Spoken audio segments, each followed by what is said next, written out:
So we had mock trial going on this week.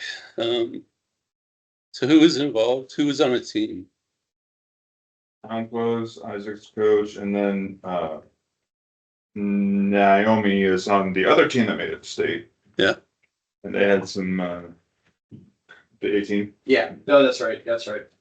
There's some controversy with the judges being partial to their first competitor. Oh yeah. It's too bad, but at least that was word on the street. At this point, it's inevitable for having bias against or toward Marion. We stick out like a sore thumb. We can't.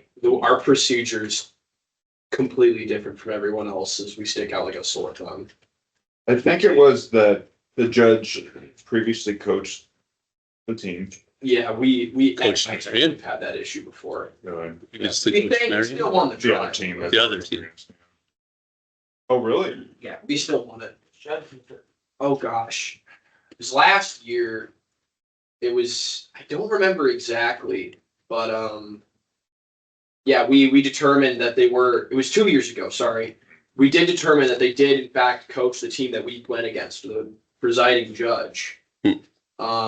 Thankfully though, well no, it was a scoring judge, but still we won on that ballot by like 2 points, I think. So Did you say the other team was Robbins? Aren't they supposed to, like, if they know people, not just? yeah, they are supposed to. They're supposed to report. Oh, It was the Because- other team and he was on. Oh, okay. With Robbins, I remember. Was the other team Robbins? Did you say?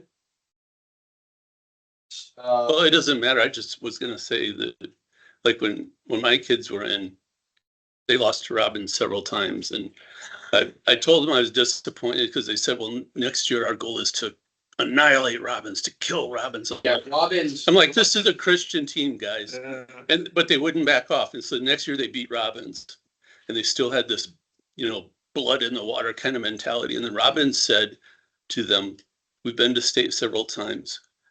We would like to help you prepare, and we want you to know that we're praying for you." And I was like, this is spiritual payback, guys. You thought these were terrible people, you'd vilified them. And I was kind of like, yes, Good life lesson to learn. Yeah, I know. It was like, because for work, Mhm. I've had I've worked with a couple of people who I think were genuinely politically destructive and, walked on water that was higher than the tide. But you still have to be careful not to burn your bridges, because one of them wound up managing me at one point, Yeah. and he tried to dismantle our team. He did for a while. Then he left, and we put it all back together. We tried to undo a lot of things. One measure, by the way, kids, of your success is after you leave a company, not what you put on LinkedIn about how you reimagined this. And it's like after you've been gone a year or so, how much of your stuff is still in use at the previous company. We wiped. So he had a couple overthought, over-engineered things that went well beyond what we wanted from him. His idea was to build platforms that then he could give to the teams that needed them, and then his team would go on build the next platform and not support this because he had handed it off. I told this to my son. He just busted out laughing that, you could build a platform and not support it, right? Mm. And he had built a platform. So it's GoDaddy registrar. We have to talk to registries to work out the ownership and everything of the domains. And all we needed was a gateway that would go fast, because we have a database system that generates the right commands to send to the database. They're always different depending on who if it's com or .club or whatever. They have different standardized. Anyway, we have a database system. It's all data driven. We generate the commands. This guy's system would required us to send in generic JSON, I think it was, that he then converted. We had to send in generic XML because the language is this language EPP is a form of XML. So we had to send in this EPP but it was generic. It didn't match any of the registries. He would internally convert that to JSON and then use that to create the correct EPP for that registry. He told, and there was this one little adapter in the middle that the teams would have to implement for each separate registry. So he's like, well, you'll have to write this little bit. And then when this guy, Connor Snitker, implemented the first TLD, he spent like 6 weeks, 6 days a week, like 10 hours to implement the first adapter. And then Sam told management that it took Connor 2 weeks to implement this thing. And, so it was a big win, right, on paper. Yeah. Well, after he left, we had 2 guys write a replacement for that system in about a month and a half. That was faster, and it did exactly what we wanted. It just passed through what we gave it. And it could run, we could run, if we wanted to, like 50 of them on a Raspberry Pi. And this Java map of what this guy did, the drill down on libraries was like this, and you kept drilling down and getting more libraries, and it was terrible. So, and then the other thing he wrote at the behest of a CTO, Chief Technical Officer, who would hold court once in a while and tell people whether she thought their approach was right or wrong, without context, was and she called GoDaddy a technical backwater when she got there. And then she left, and within a couple of years, all her stuff was gone too. But she thought that registering domains and the markup language we had to represent everything about a top level domain like com or net or org, she thought our markup language was too complicated and it should be simplified.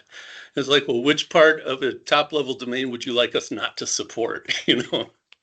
Shall we just get rid of name servers maybe? So she told this guy, Sam, told his team to make a simplified TLD manager, simplified way to manage top level domains. And they built one that had like 15 attributes. There are hundreds of attributes, and so that never made it to daylight. So all of Sam's stuff was gone in like 4 months. So well, usually when you think something's overcomplicated, you got to understand the history first. Like, how did it get there? Because usually there's a reason. Well, she could have just saying you can't simplify. She could have just read the RFCs, right? Yeah. She could have just read the RFCs of the things we were implementing, and then she could have gone to IETF or whichever one, ICANN or IETF that owns these RFCs, and asked them why it was so complicated, because clearly they're a technological backwater. So that's not good if you start like, hey, dude. You're the car warranty guy, right? We'll be right out. It is actually. Thank you. Appreciate the concern. Dan's coming out to get you. Okay, now it's a party. Axel's here. it doesn't help when you start off throwing insults. You said it was going to be a small group. Well, I didn't know that mock trial for middle school isn't during the week, because I think for high school, the finals are on Saturday or something. Oh, are they? Yeah, so I thought it was going to be a smaller group. You doing? Two? Yeah. What's going on right now too? The tryouts are next week. Oh, okay. Yeah, that's a springtime Okay. thing, Case. right around the time of High School Musical. That's our High School Musical's already done. I have the play is this afternoon, so I got to leave early for that. Oh, boy. So I got cast call for that. Okay, enough about. We were waiting for you, Axel. I was regaling the youngsters with the fact that if you leave a company and they immediately remove yourself. Yeah, that no matter what your LinkedIn says, you did not reimagine and reinvent processes. Oh, the last thing about the CTO, she built out Yahoo's Hadoop infrastructure. That's cool. Then she came to GoDaddy and built a Hadoop infrastructure that lasted a little while before we moved into AWS. So that's fair. That's her thing. She did that. But I have a friend who was with us until she went to Netflix to build their internal big data monitoring and everything. So that should tell you a little bit about her skills. But she went to, who's one of the core Hadoop vendors? I can't think who it was. Anyway, she went to a conference and gave a talk on what she thought was the right way to implement Hadoop, which was not the way we were doing it. And one of the really big Hadoop vendors came up to her afterwards and said, we would really like to transition to this kind of architecture. Could you come to our campus? Could you come to our campus and present this to our engineering groups? That's a big compliment, right? And then she goes to our CTO and says, this is how I think this should be our target architecture. And our CTO says, no, this is wrong. You need to go talk to, and she named the same company and see how they do it. So she was all about things should be the way I've seen it before. Yeah, but I thought that was the most ironic thing. And then my friend went to Netflix and implemented. She showed me the stuff that their team had worked on, like real-time data flows and where the errors were.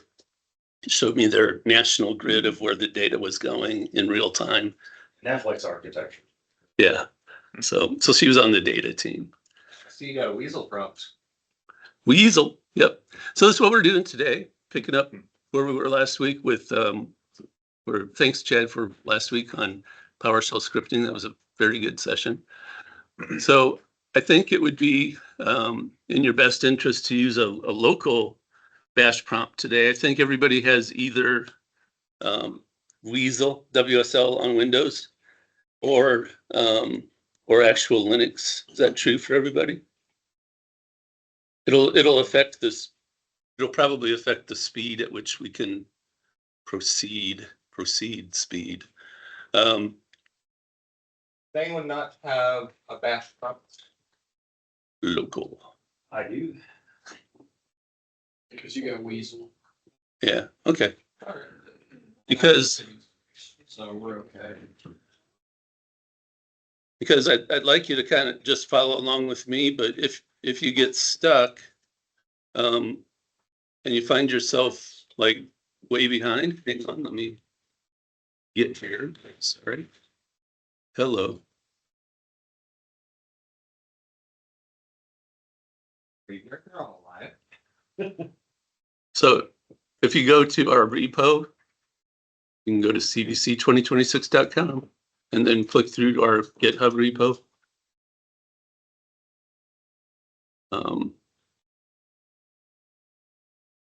Give me some kind of obvious hello wave at me. Let me know when you're there. Yes. Isaac.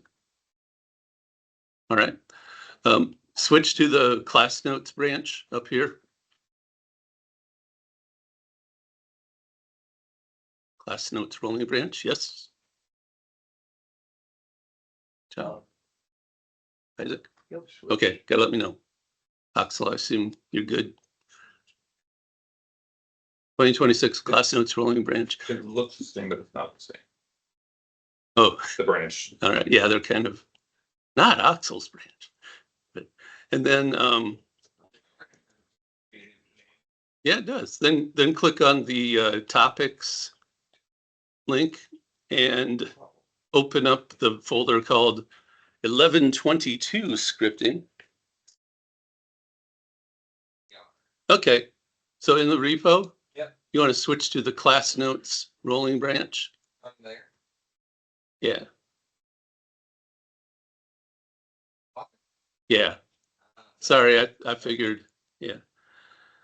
And I don't think this is the right date. I think it should say 11/29. My bad.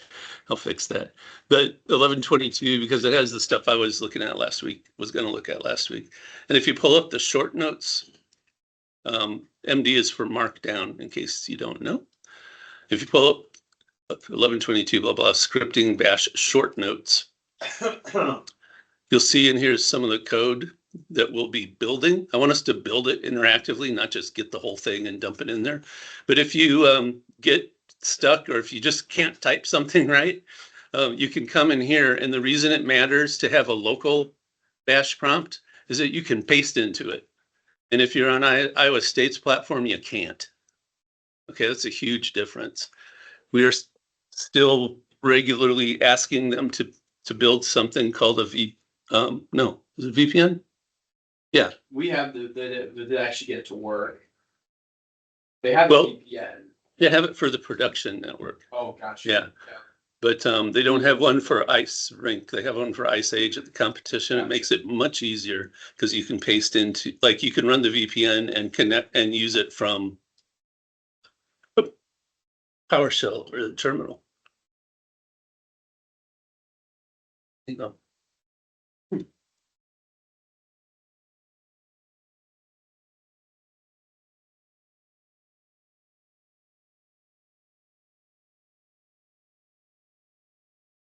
I don't have an inhaler, so I'm going to cheat with Benadryl. It will help.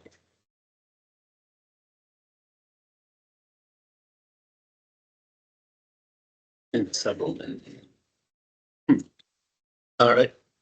So that's the plan. Follow along in the window or in your bash prompt. And I move this up a little bit from the bottom so I don't feel like I have to clear my screen every time. 1 moment. So we're going to try to use a lot of the commands that we learned 4 weeks ago or so when we looked at bash. Didn't make it. There we go.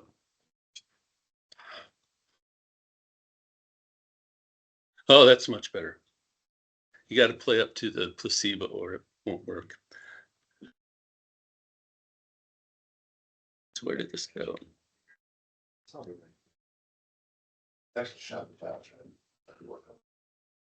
Oh, we can play. Yeah. Okay. Yeah. But you got. So first thing, you tell me. I want to see what's in a file. What's the command? Newer guys answer first. Older guys enjoy your pension. Man, I love you. I want to. LS will whoops. What's LS do? List. So that will show us the directory contents, right? So I still want to clear my screen. So if I say like LS, there's an Etsy file, Etsy folder, very important because it holds lots of configuration information. In fact, when I look for files called star.conf, there's a bunch of them, and those are configuration files. What if I want to see what's inside one of those files? You can be either an old person or a new person, but you know a lot about Linux now, don't you? Yeah. Yeah, so. Some. What's the question? Sorry. What if I want to see what's in one of these files? Tail. Cat head or tail. That sounds like a whole compound noun. What are we having for dinner? We're having cat head or tail. So let's pick one of these guys like sudo.conf. We've seen sudo hopefully by now, which is if you try to run a command that you don't have permission for. Sudoers? What? So you don't know everything. What? No, they changed where the sudo can. It's not sudoers. Well, is it because they're using sudo rs on the Bluetooth? Yes, I'll bet that's it. There's sudoers still there. What's sudo.com? Well, let's find out. So there are different ways you can see what's inside this file. The first one that got mentioned was cat. Yeah, that just showed I do too. But whoops. So look at sudo.conf. Here's what happens if you cat it. What's going to happen if I cat it? Catenate. It's going to do this. And yeah, this is conf for the service, right? It should be. And well, that kind of blew it past us real fast, right? I was able to read that, but were you? Yeah, no. So that was pretty Understand what it's for. pretty fast, but that'll get you the whole file. What's the time that you, well, I don't want to go there. Unnecessary cats are a Stack Overflow meme. You just get pelted if you use cat when you're not supposed to. But yeah, cat to see a file, it shows you everything in the file. What if I want to see the whole file, but I only want to see it one screen at a time Well, we need more of the file. or less? Yeah, Because more is less, really. Less is more. Less is more, just you slightly. might need a little plumbing too. Oh, I don't know what that reference is. But usually the first one people learn is more. And so I can say more, Etsy, sudo, now I'm confused, I'm going to type sudo, but sticking with conf files, more Etsy, sudo.conf, and it'll show you one screen at a time. There are other things you can do with more, like you can go backwards by hitting B. Just it works with arrow keys. It will work with arrow keys. You can also use G. Oh, what's the deal? Are you using more or less? I'm using more.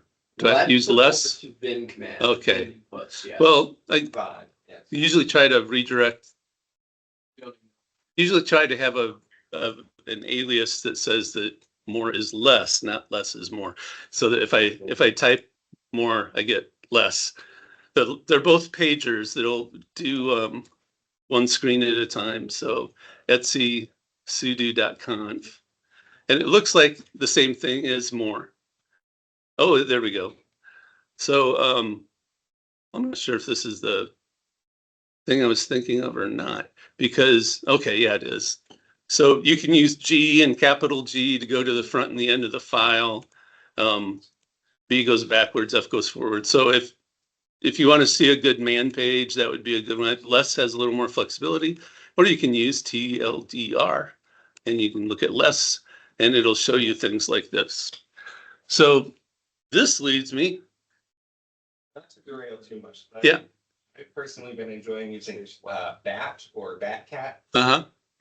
It's a cat alternative. It's got syntax highlighting and line numbers and Well, that's even nice. left Yeah. built in.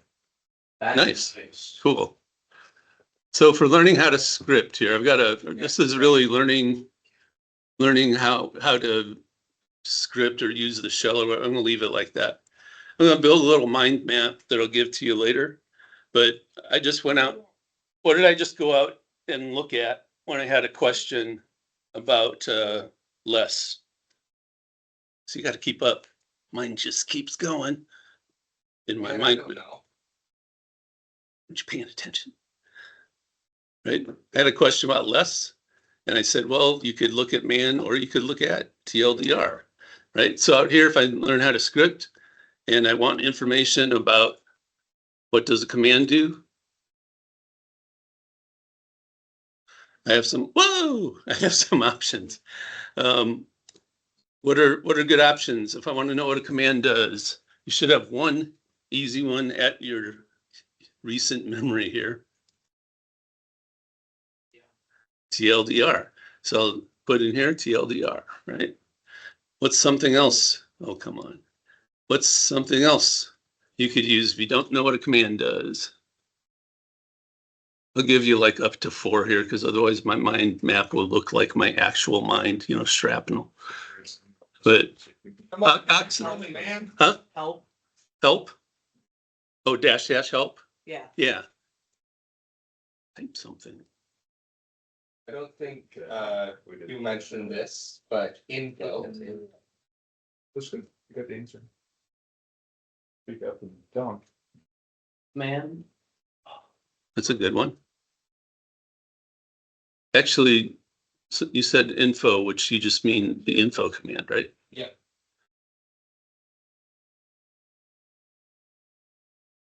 I don't believe it. What did you say? Man. Man? Anything else? I'll give you one more. I think there's another one I would put on here. But not necessarily part of the OS.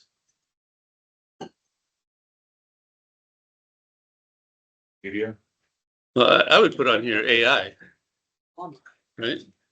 I mean, last year I suppose we Depends should, on the command.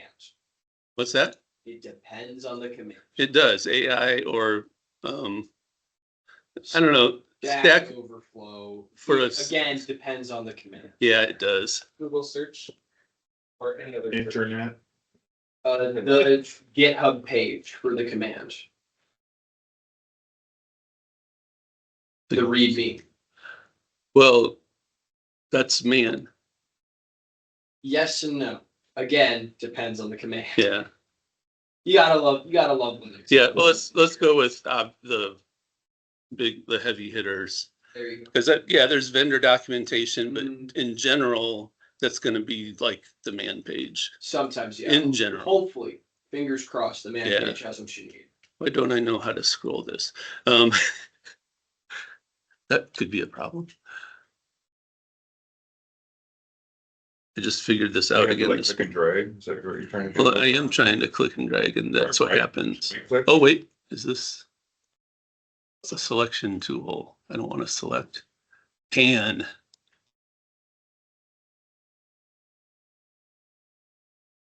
Okay, so look at all this we've already learned. You want to know what a command does? You can figure it out, right? Okay, That's that's, exciting. I think so. Sit here and wonder what you've learned. You've learned so much. So anyway, back to that. If you want to know what's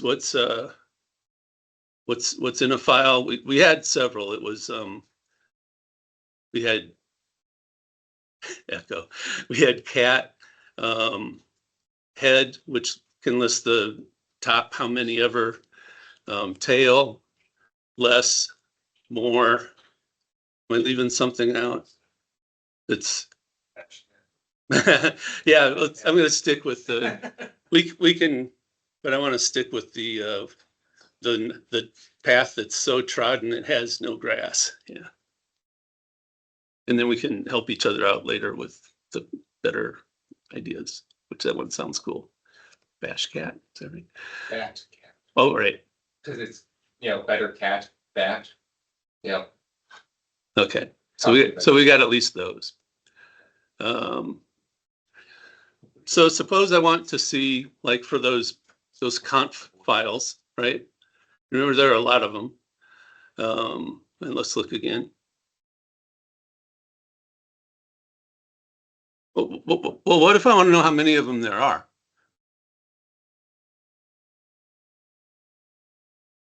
Ask for star.conf. It's not like DOS where it says 13 files and 2 directories. So I can't just look at the bottom here. We learned a command to do this.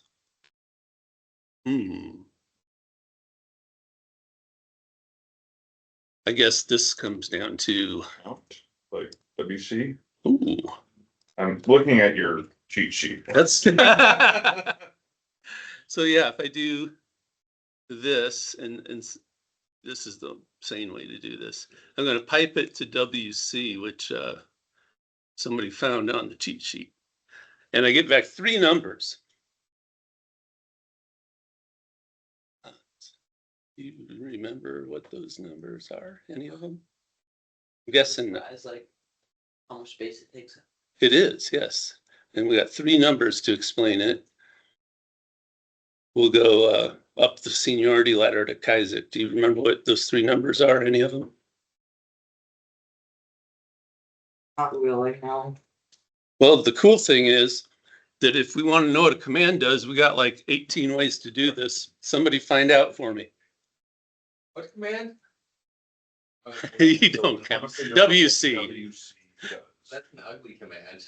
Oh, it's a useful command. So using one of these things, first one, if you can figure out what WC does. My WC doesn't even have the JSON flag. Hmm? Is there an XML flag? For WC? There's some version of WC that has like either JSON or XML. If I'm gonna guess, that's probably gonna be the So what that can't be tell the everybody. original version. Can you use JQ backwards and produce that, Jason? Anyway, so Hans, Okay. did Yeah. you, I heard your dad say, Tell Tell them what you did first. there we go. TLDR, WC, We'll put that up here. line, then words, then byte. Yep, right at the top of TLDR, it counts lines, words, and bytes. And then it tells you how to get just one of the numbers, right? So you can say WC -L or dash lines. I think we've talked about this, that individual single letter arguments usually have one dash, usually. And full word arguments usually have two dashes, usually. There are exceptions, like I think the find command is a pot full of exceptions on that. So the answer to the question, well, there we go. How many files did that LL command? I'm sorry, LL, by the way, is shorthand. It almost always gets created as an alias. It stands for LS-AL. What's that do? We'll save you some time this time. TLDR LS. Let's see if it's in here. LS-A is all files, including hidden files. Which, how do you hide a file in Linux? It's the dumbest thing ever. It's not hidden so much. I guess it is hidden from LS commands unless you say -A. They should have just said It's really just a quality of life feature. Yeah, It's not. Really it's to make your normal LS more compact. And here's my home directory. Oh no, let me go to my home directory by just typing CD, which if you don't tell it where to go, goes to your home directory. We got a parent, student, teacher thing going on over here, so I didn't want to. So if I go to my home directory and I type LS, and I'll use -A, which we just saw. No, I won't. I'll use -L, which should be up here. Only in combination. Okay, long format, they say right there. So the difference between long format and short format is that this one's longer. It means wide. Got more information online. So this is my home directory. If I just say I want the wide format, this is my home directory. If I say I also want all the files, a lot more files, right? And the ones that show up, which are the new ones? These are the ones that were there before. What do the new ones all have in common? What do their names have in common? Like .cat, .clod, .clod, .elinks, .getconfig. Do you hear anything here? Imagine it on a sentence early. Dot. Yeah, say it out loud. Louder. Yeah. 1, 2, More 3. than just what I hear. They all start with dots. Yeah. Been bullying about that for the. Judge can't hear ya. Yeah, so hidden files in Linux are just the files that start with dot. So if you don't want it to show up in a normal, like when you don't ask for hidden files, you just put a dot at the beginning of the name. And I think that Isaac's description is pretty good. It's quality of life. You don't want to see them all the time. It's kind of clutter. So where was I going with that? The only Oh. thing I can think of is that if it's descending into Hiding what you studied. I don't know. Help you follow along. Linux is weird because just how the NT drivers can get weird. Okay.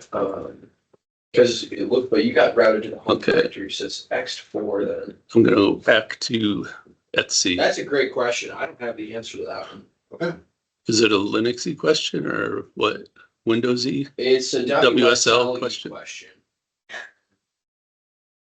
Is it something I can look at later, or should we look at it now? Well, it's just when he ran LS in his home directory, it found one directory, but LS was reporting 4.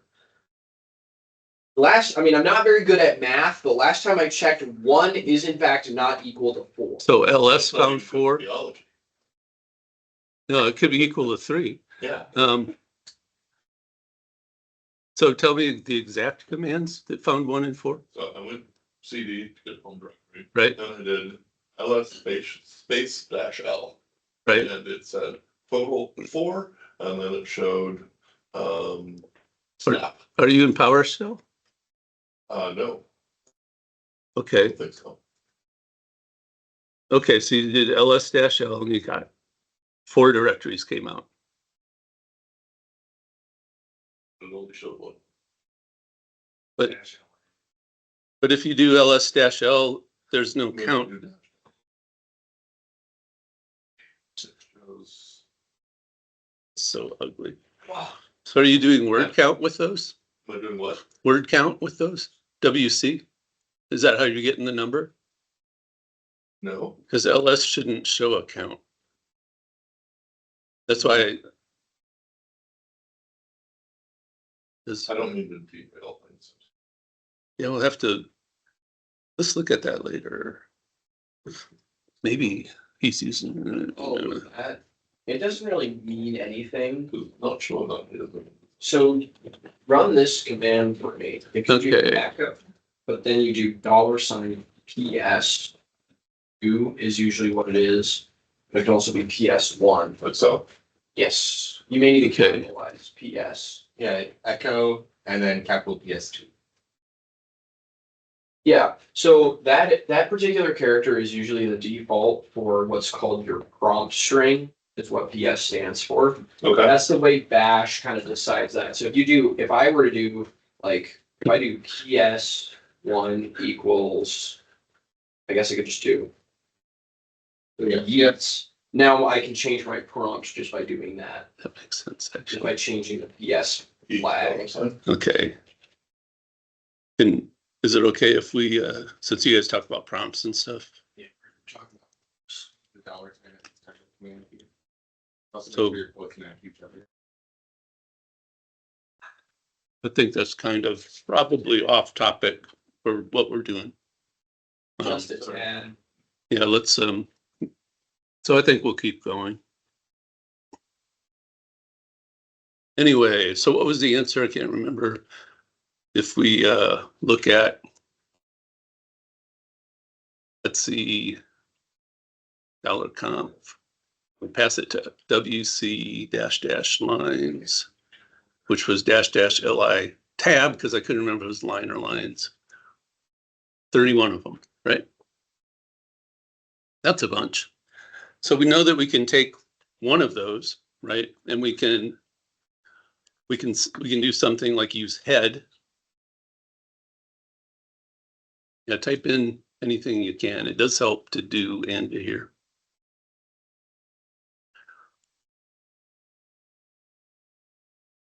And you can, well, some of this is, well, that part's not in. I can do this a little differently.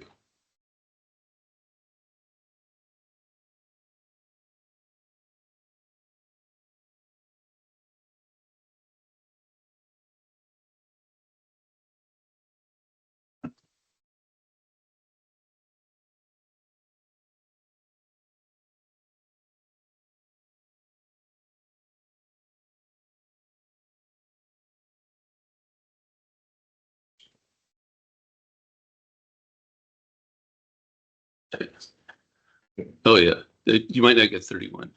Good point. So if I want to go back to sudo.conf, I want to suppose I want to see like the first few lines of each of these files, right? Oh, now we're talking a script. Because one thing I could do would be to put all 31 of those names on the screen and type head -- lines equal 4, and then like paste in each of the names, do them one at a time. This sounds like a bad idea. This, you know me well enough to know that that would be error prone. Although I try to do command lines reliably, I'm not that reliable. I wouldn't trust myself to do that right. And at my job, mistakes aren't a great option. In the worst case, I could, this wouldn't happen because of our safeguards, but if we didn't have safeguards and people watching, I could delete about 1/3 of the domains on the internet. So I can't make mistakes like that. So rather than deleting 1/3 of the domains on the internet, we script things and we test the scripts, and then we let the scripts do it automatically. And so suppose I want to look at the first few lines of each of these files. We have the head command. We mentioned that earlier. So things we mentioned earlier, I'll just go for. So go ahead and type head. And then if we want to know what the parameters are, we didn't mention this because we didn't have what are the parameters of a command on our mind map, but might add it. You can type in -- and hit tab a couple of times. And for most commands, that'll happen. So I'm going to add this to our mind map. I think that's a good one. After I figure out how to. I thought this was supposed to be easy.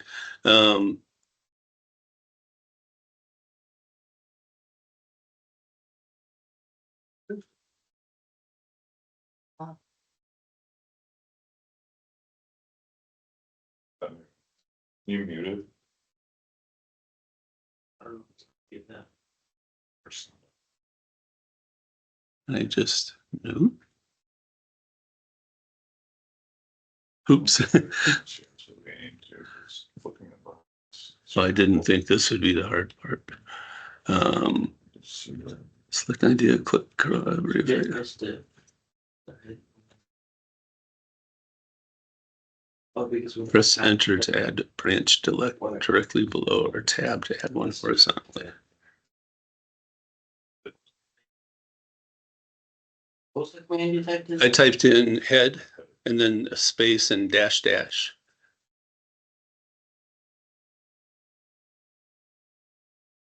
I'm doing what it said to do. This is my real frustration here.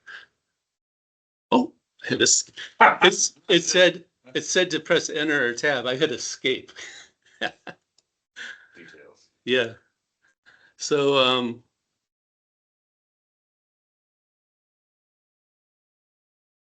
and actually, now that I did that, I don't think this is how I'm going to do it. I think, what does a command do? I think it can have its own branch. What are, oh, my bad. I don't want to. Oh, he's doing that. Lines.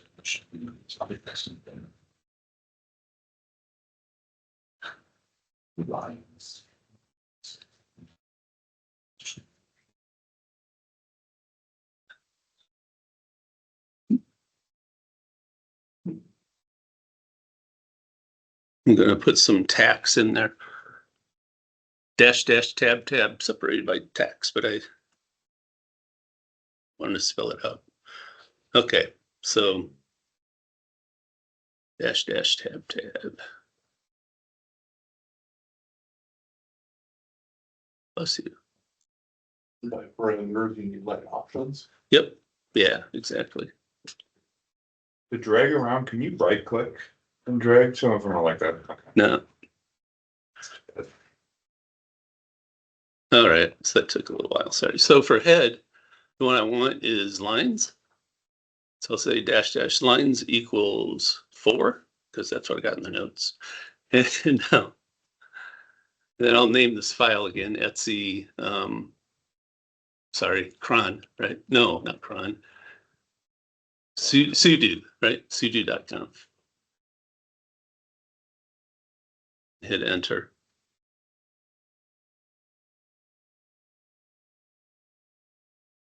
And it's not especially meaningful. It does name the file, but this is a learning exercise, right? So we don't care too much what's in the file. That's the first 4 lines of Etsy sudo.com. And we could do that with any of the conf files, with any file that's a text file, actually. And the reason, excuse me, the way we're going to do this, and let me pull this on the screen now.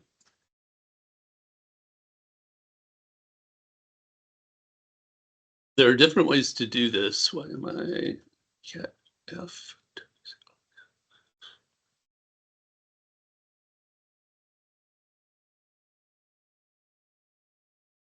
Why am I doing awk?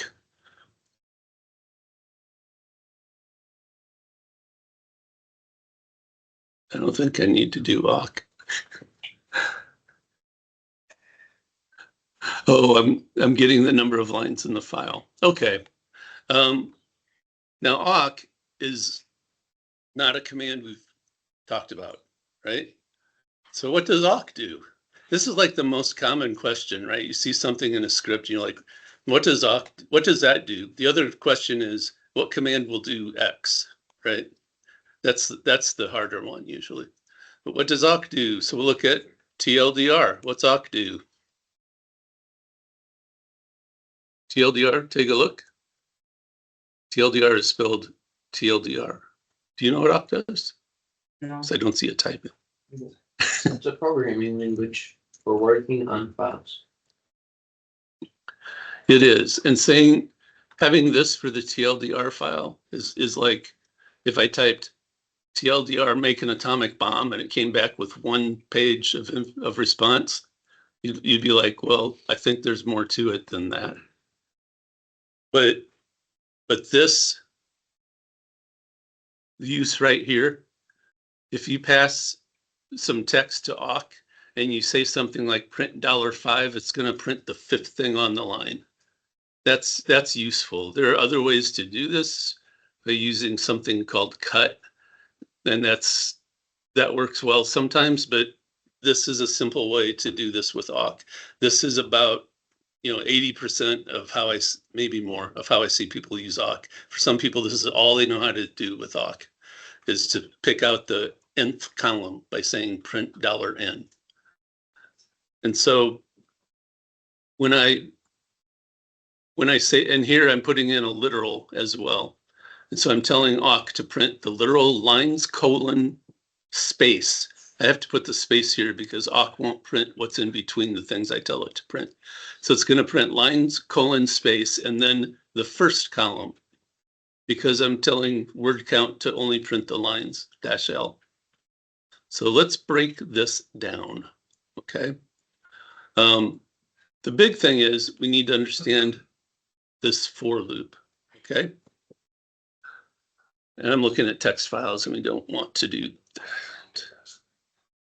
So let me copy this. I'm going to put it into VS Code. Java. So if you have a text editor, follow along in there. Vim works great. FBS. This is it. Yeah. I did this last time. What are the squigglies? Oh, it wants a shebang line. Don't worry about this, but this will. I hate squigglies. This file goes right there with you have nightmares about squigglies. Oops. There we go. That's the one I want. And these other squigglies are because it doesn't like the Linux and Windows have different characters that are hidden that represent the end of a line. And so it doesn't like these ends of lines, but VS Code can change that. I'm going to type Control-Shift-P. This has just become a mini workshop on VS Code. Control-Shift-P. And that brings up what they call a command palette. And I'm just going to type EOL for end of line, and it sees end of line EOL. And I want to change this. And which one does it want? I guess I'm going to assume that it thinks it's already CRLF, and I'm going to take LF, and the little red squigglies go away. You don't have to understand that except right now, except the red squigglies were at the ends of the lines, and I told it to change the ends of the lines because I hate red squigglies. That's so fair though. Yeah, well, and the other thing is in VS Code or a lot of editors, you see these warning and error signs down here, and so I know now that my script doesn't have any problems that VS Code sees. That's why I hate red squigglies, because I want that screen to not show me anything. So, so I'm going to get a copy of this.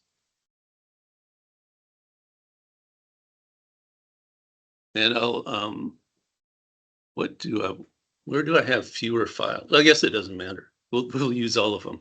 I do have to change star.txt because there, if you recall, there are no txt files in Etsy. So I'm going to change this to star.conf. And I'm going to change this to Etsy like that. Because we know there are several star.conf files in Etsy.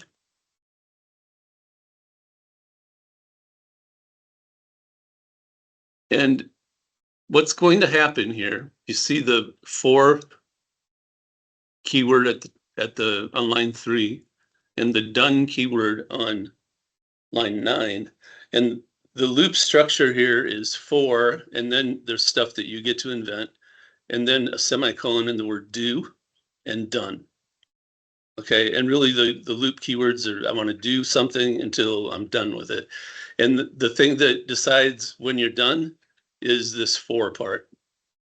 So I'm going to have these files. Whoops, this is called a glob, but it basically in this case just matches what you would run, what you'd get if you ran ls etsy star.conf, except you're not going to get all the ls output. You're just going to get the names that match that glob.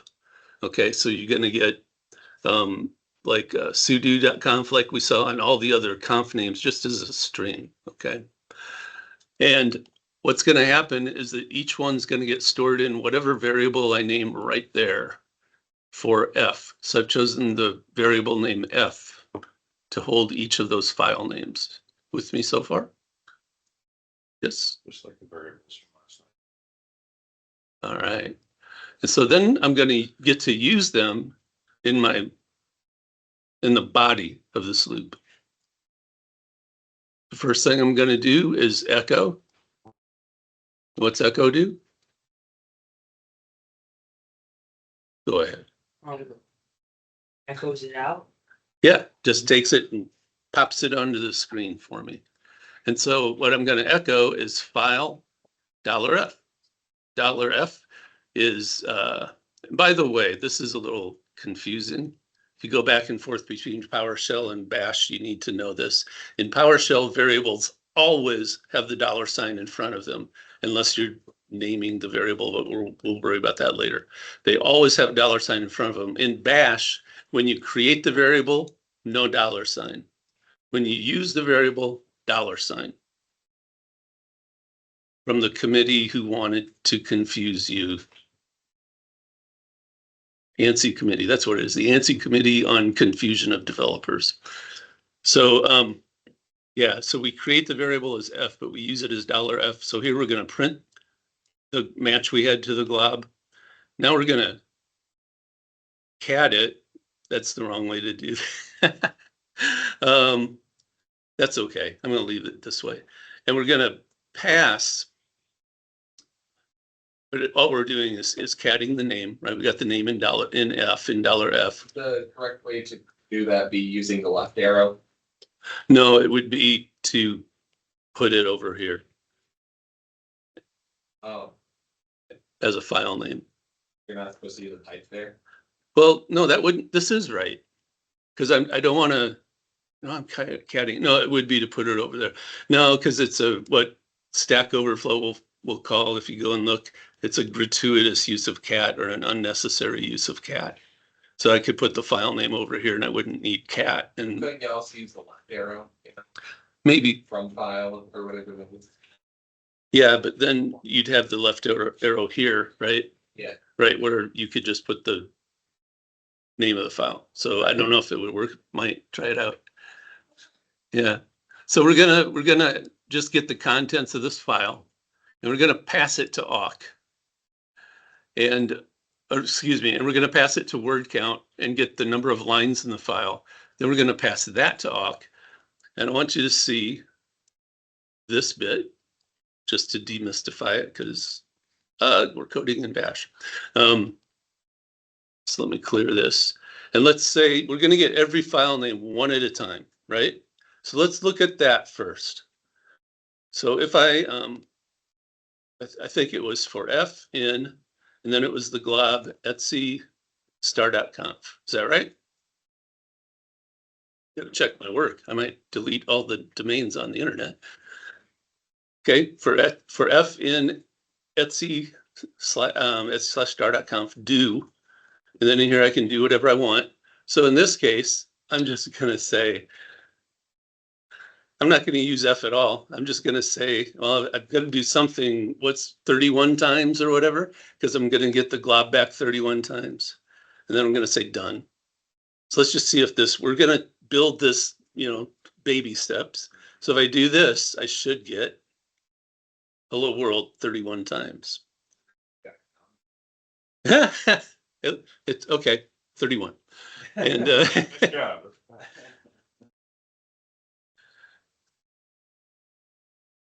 There you got it. Nice. yeah. And this, I would never do this, okay? But I'll show you what I would do. What I do every time I build something like this to do because hello world is like, yeah, is it really once for every file name? I don't know. What I would do is, yeah, exactly. Take this. So you're gonna type the same thing. I'm just cheating. And instead of this, I would do that. And so this will echo every variable F, whatever, which in this case should be the file names. It will echo those. That way you know your variables. Yeah. Correct. Can I hit enter from here? Yeah. So now you can see that I got my file names, right? So the loop is working. I don't want to drink that. That's peanut butter crunch. I was clever enough to record that also in today's meeting video. That work for people who are following along? So one liner, that's cool. Hopefully. So just a comment, Hans wanted to kind of follow along and change things. Yeah. Cool. I hit the up key and it all printed off in one line. Yeah. It worked. That's why I copied it. It'll work on one line. Yeah. So unlike the Python that we've been looking at, this is not. Yeah, and PowerShell will, yeah, Python is indent sensitive. Yeah. What they're talking about is if you hit up arrow, you get this, oops. And this will work and you can edit it. It's like JavaScript where you can minify the code down. Okay. So I can put in the file name is F, You can't really read it. But still works. Yeah. Okay.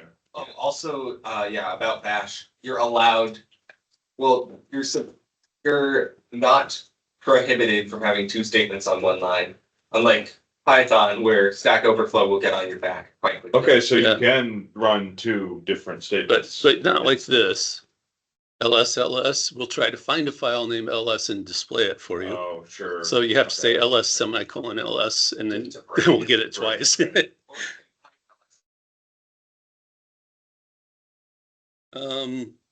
Well, it'll break, right? Because you got to take this and pipe it to ls. And ls doesn't accept input, so just ls. Yeah. Oh, I thought it would break. Okay, so meanwhile, back at the farm.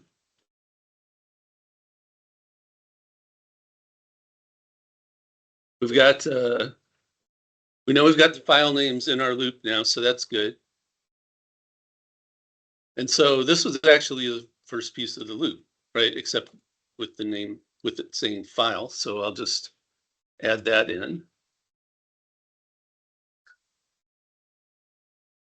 For those of you who are wondering about quoting variable names, which we're not talking about yet, this variable name is quoted. It doesn't matter if you quote the exact variable name or you quote the whole string, it's quoted.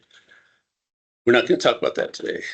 But I will say sometimes if you don't have quotes around a variable name and it has spaces or something in it, weird things can happen. Like the shell will see it as two things instead of one thing, and that can break stuff. I noticed it's not an object like PowerShell, It is not an object. and it comes back, so you're just getting whatever responses. Yeah, it's a string. Yeah. Every object in Linux is a file, and with a few exceptions, like you can have arrays and things, every bit of stuff you pass around in the shell is a string. Yeah. or which might be a string pointing at a file, but it's a string. Bash can really only reliably work with strings, binary data, things we get to break down. That's why sometimes it's like my preference is PowerShell over Bash scripting because of that. I find sometimes it's harder to parse out more complex things, Oops. You can still do it, but sometimes you gotta get really creative with it. It gets jank really fast. The moment binary data gets in there, at that point, just go write a C program to do it for you. Yeah. Some things I find I get stuck on PowerShell, but that's when wait. Anyway, I didn't want to derail, but I did want to point out the difference between the two languages. Yeah. Here's something. Sometimes I find it hard to get something done in PowerShell. The two scripts fit their operating system very well. The difficulty is independent of what they're doing, but they both are very good for what for how their operating system shells behave and how their operating system is built or exposed via API.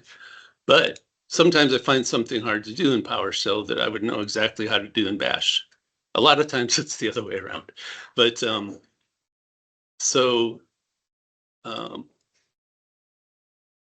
there's the general question. You don't know how to do something? No. Something. You don't know how to something. Why did I get? We know what you mean. Let's do this. It's right aligned. We don't know how to do anything.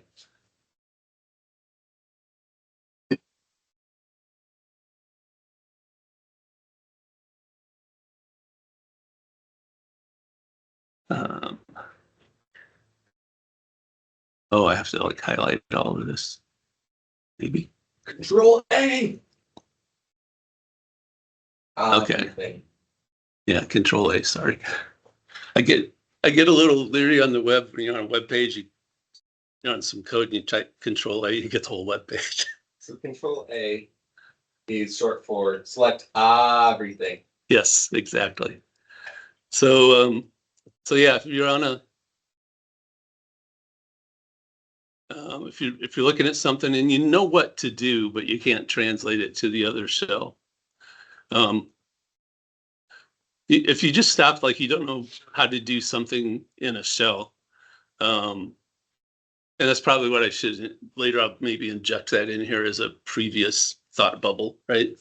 But this one in particular, I know how to do something in PowerShell, right? I know how to loop through hardware components because I can query WMI or something. But I don't know how to do that in Bash. I do, but what's a really good way to find this out? It's kind of obvious, but using the interwebs. Or ask, can I do this in Python? Yeah, that. Just do it in Python. But he's kind of, yeah. The fish user, guilty as charged. Uh-huh. Fish is an alternative shell that is not POSIX compliant. Yes. You can do everything with it. But what's the answer? The answer is search how to do it in the shell. Okay, but here I'm going to kind of assume that you didn't find it in the shell. No, I mean search online how to do this in this Right. shell. Search online, but one thing that just occurred to me is that this is a very handy thing to do. Ask online. Careful on Stack Overflow. How? I think now it's just ask AI for most. Yeah. How many Or people? Reddit. Yeah. Both are about equally reliable. I think Stack Overflow's participations. AI is going way down, but. It is going back up though. Is it? It is. Yeah. Really? People are realizing that AI is Well, yeah. overhyped. Yeah.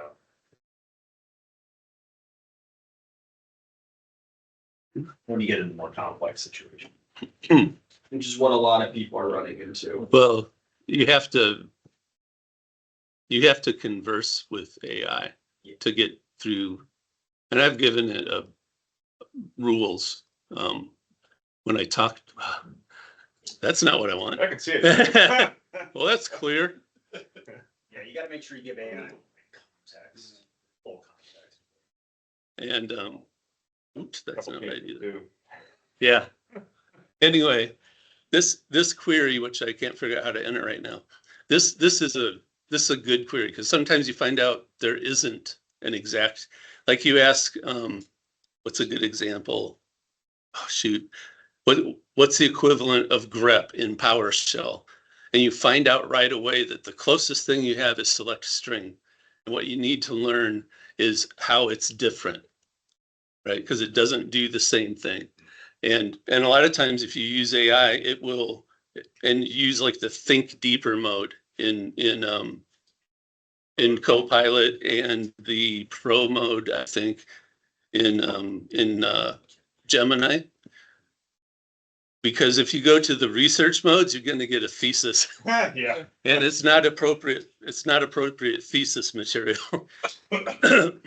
But they'll give you right away, like I've got Copilot kind of trained to give me like 4 alternative code blocks, right? And then it'll make a recommendation. I recommend the second one in your case because of what you're doing is X. And yesterday I gave him more context on one. He said, "Oh, well then we need to go to the third one."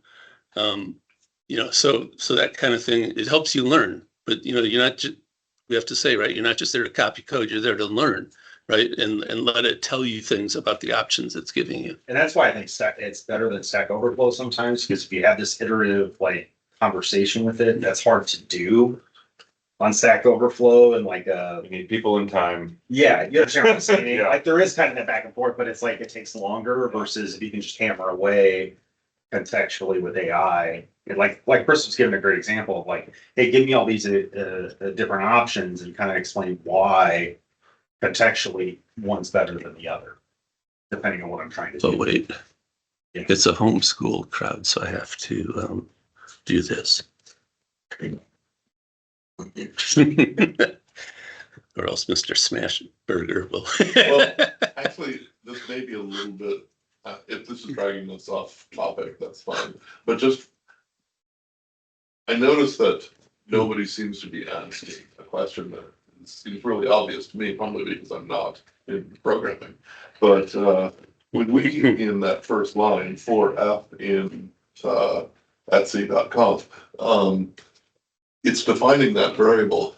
How does it know that it's defining the variable as the file name for each of those, as opposed to each of the characters in each of those, or, you know, some other iteration? That's a good question. Why is this?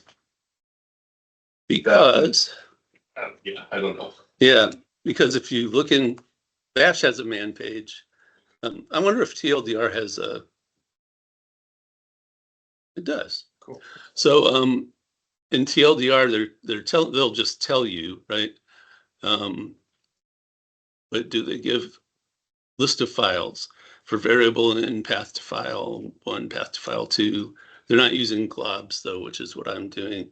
Let me see if there's a man page for Bash. It's not huge, but it is. I'll ignore. I want it to XT glob. Does it not define what a glob is? Essentially the text response that. Yeah, That's what it's returning. yeah. And in the case of a glob, globs are defined. I thought it was in here. I wish I had typed in my search differently. But a glob is a file name wildcard, basically. And Okay. whoops. And your question was, how does it know? Why is that variable? In this case, it's the file name as opposed to other things that it could be. As opposed to like the character, what did you say? Character count or Oh, individual characters of each of the file names, or, Yeah. you know, something else. it's because of this, the syntax of the for loop, that when you put a glob there, Okay. that's what happens. Okay. But, So it's because of the glob. that's Yeah. Defining that, okay. What's a glob again?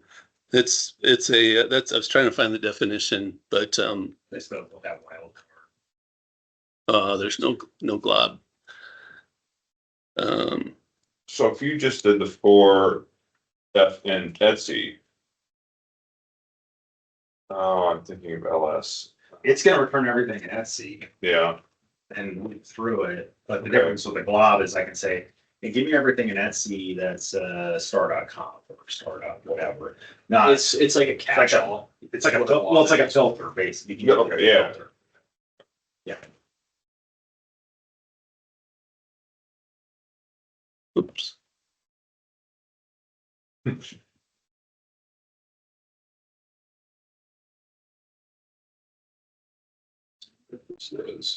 I should have opened up the app because you cannot, I haven't found any way to control the font size of this.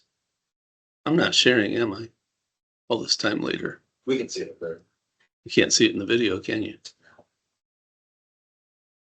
The video will be interesting.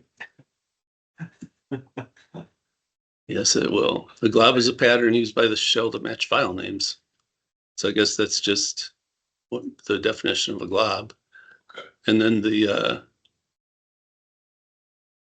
oh, it's because of shell expansion order, which is something I definitely had on my radar to not look at today.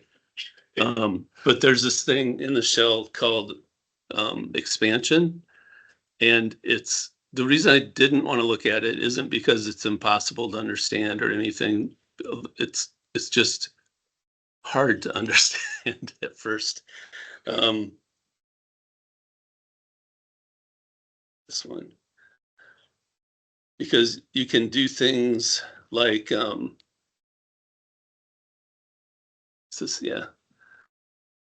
this is an easier one. You can evaluate math.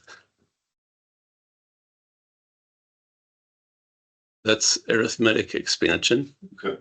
But you can do things like evaluate variable names and give them default values, I think. If they don't have a value, I don't remember how to do this one. But that's the point. So this is in the bash file, I know. Man bash, and it's just want to try to there it is. So there's Oh yeah, that's how you can break out an Yeah. entire array. brace expansion, whoops, That's where it gets complicated. brace expansion, tilde expansion, parameter expansion. You see the syntaxes here? Parameter colon equals word inside dollar curly brace, parameter colon question word, parameter colon plus word, parameter colon offset length. This is for substrings. I know that one. It reminds me a lot of Perl. It does. In that it's impossible to understand without the manual.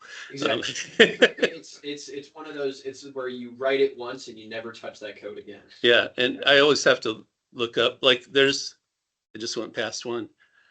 Parameter caret pattern, parameter Oh, caret yes. caret pattern. These are uppercase. And this is for lowercase. Regular expression matching. No, these are just, you give it a variable and it'll make it uppercase or lowercase. Yeah. Okay. So there's a ton of them, and glob is apparently one of these expansions. And yeah, so That does answer. I didn't know that glob was an expansion, but it makes sense. You take something and the shell changes it into something else. Yeah. So in this case, the shell changes that glob into, literally by the time the shell sees it, it's a list of strings. Yeah, and so that's why it operates on it. It doesn't know it's a list of file names. That's what the glob had to know to go get file names. The shell gets a list of strings. Okay. Yeah. Thanks for letting me think about it. So, all right. So I know what I was gonna show you next. 1121. This is pretty good. I was gonna show you. We kind of did this, right? If you take we did this with DAR, but it's the same idea. If you take the contents of a file, you can, and we'll use that same file, cat etsy sudo.conf, right? poof, big file. Well, not that big, but you can also send that to word count and it'll tell you there's 131 lines. You can also do that without cat by just saying sudo.conf. I don't care too much if you use cat when you don't have to, because good golly, we're just learning this, right? So 131 lines. I mean, I still use cat. I know I do. I might not in a script, but But you have the scripts, but yeah. I know it works. So Don't do as I do. 131 lines. So this is what the output comes out like if you use -- lines or -l. The number of lines and the name of the file. Okay. So when I do this, what if I just want to print the number of lines by itself? I thought about doing this with cut. This is a really good, I could cut this into 2 pieces using this command cut. Now cut, I'll just show you how this works. For cut, I can tell it, remember I'm taking this output 131 etc sudo conf because that's what this command produces, right? And I'm going to send it to cut and I'm going to say I want the first field and I want my delimiter to be space. Is that all the way over? Sure. We'll just pretend it is until it fails. And when that happens, I get the 131 out. Perfect, right? Now, if I want to print that, well, I could just put this all in parentheses. You might not want to do this part. This line, this example in particular is not a good way to do this. You could say echo lines, and then this is a syntax I don't know if we've seen. We'll talk about this here in a second. Let's make sure this works. I think too many parentheses there. I've got a dollar parenthesis. You're right. I don't have an opening parenthesis. So this works. How readable do you think that is? You look at that and you say, oh yeah, he's looking at sudo.conf, counting the lines, passing it to cut, gets the first field, which would be the number of lines. Yeah, whatever, right? So this works. I don't know how much I've emphasized this. If you put a $ and then inside parentheses put some other command, you can run that and whatever its results is gets plopped into the command it's inside of, if that makes sense. So it's a command expansion. And this is it's pretty useful actually. But I wouldn't do this way because it makes the echo way too complicated, right? So if I was going to use cut, and I'm going to do this differently, I'm going to do it the way it's in the script in a moment. But if I was going to use this using cut, what I would do is I would store this output in a different variable. So I would say like, I want to call this, I'll be very verbose, number of lines, right, equals. And in bash, do I need to? Yeah. Okay. Yeah, you gotta wrap it. I got to do that. Do I have to dollar it? Yes. Okay, that's what I would do. I just Yeah, wasn't sure if it was necessary. Expands normally. Yeah. So I can use that dollar syntax. By the way, what that does is it creates a child shell. It creates another shell, runs that in it, and brings the result back. Which ordinarily would be hard to do on your own. But so if you do this now, what's in echo? What's in number of lines? Well, it's the same thing I got out when I printed it. It's that 131, right? But I've captured it now. So I could do this. I could say, oops, sorry. I could say lines, and then I could put in here a number of, whoops. Oh, it doesn't do tabbing here. Yeah, you got the parentheses. It's gonna mess up autocomplete. The quote, yeah. And same thing. Unlike Python, there is not one obvious way to do it in bash. It's part of the Python the Zen of Python, There's only one, there should only be one. one right way. obvious way or something to do it. Yeah. So this is one way to do it. To be honest, this is probably how I would do it. If I was running this, I would capture the number of lines by cutting it, because I don't use awk more often than anybody else. But I thought it would be we should at least see awk once in our lives. So here it I was is. gonna just pause, so that cut command, Mm-hmm. we're gonna basically replicate that in awk, or am I? Awk is just a different way to do the same thing. Yeah. Okay, just so Yep. that we're all. So cut assumes that you've got, fields. The nice thing about, it assumes you have fields that you can figure out the delimiters of. But yeah, we're going to do the same thing in awk, because you might think that this is just cleaner. Some people do. I use cut, but it's just a little more cryptic. If you know the cut command, it's fine, right? But if you don't, you could ask somebody, what's this doing? And say, it's printing the first field in the line, in each line that it would be passed. And you're like, okay, I see that, right? So we're going to do the same cat and word count thing that we did before. So let's go up here, right? But instead of cutting it, I'm going to get rid of, I'm not going to save it this time.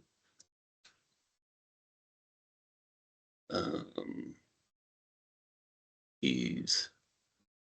Yeah, I was afraid of something like that. Okay, now what happened? I have a Copilot key. Who knew? I knew. Okay, so instead of cutting it, I'm going to pass it to awk. And awk, there's a lot of syntax to awk. I can show you other awk programs I've written with Google by my side. But so for awk, inside parentheses, we're going to give it this one command, and we're going to say print. And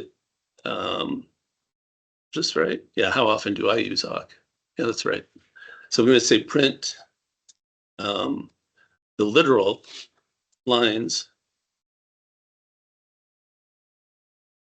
We could run that by itself and it would just print lines. That's it.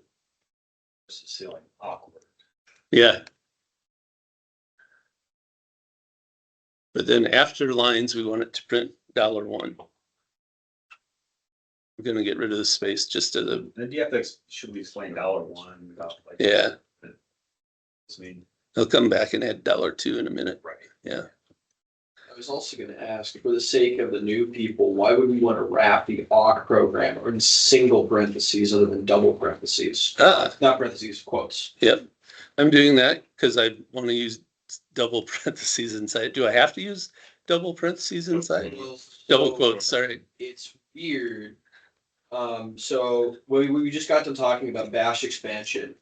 Bash treats the I keep saying parentheses. Quotes. The quotes differently. Mhm. With double quotes, it will evaluate it as a bash line. And it'll attempt to expand the contents in a bash way, which means the curly brackets will be interpreted as a bash directive. And bash will fail out and you'll get a weird input. And same thing with whenever you use an exclamation mark, it's just going to kill the entire thing. Yep. So you have to wrap it in single quotes, telling Bash, "Hey, don't interpret this." And Bash will think $1's a It'll variable. expand that. Thank you. You're gonna get a weird output. Yeah, thank you. And then inside of a string that has single quotation marks, not the other thing, you can use double quotation marks and not have to worry about did I end the string? Yeah. So we're just going to print lines in $1. Notice I've left out the space. I just want to drive that home as a teaching lesson, that if I don't put the space in there, so I used to think, well, I've got a space right there. I didn't tell awk to print that. I told it to print lines, and this $1. Talk about $1 in a sec. And I didn't tell it to print a space. It's very literal about this. This is different than some environments. So you actually have to include the space in this string. Another way that might kind of help you understand this is that you could do this. Well, that looks confusing. But you're telling it to print lines, colon, and then you're telling it to print quote, space, quote. And then you're telling it to print, $1. I don't like that at all, but it works. Yeah, that is very visually confusing. I would not know. No, Each I parameter, was trying to show him. I thought, oh, this will be clear, but it wasn't. each parameter to the print is a string to concatenate more or less. Yeah. Kind of evaluates it. I don't know if you can, I don't think you But can wouldn't do want- this. you wouldn't want- Yeah, you can't embed the $1 like you would in normal bash. So it's I forget, can you put special characters though, like space characters or escape? I don't know. You know what I'm trying to say? Like the So curly. instead of putting a space like you did, can you? I don't remember. Put in like \s like in. Yeah, No, this isn't, we're not matching. If you were matching in awk, that goes outside the curly brace. Yeah, so we're gonna do this. I've put the space in. We've got $1. Whoops. Oh, I left a quote in from my previous failed experiment. Error.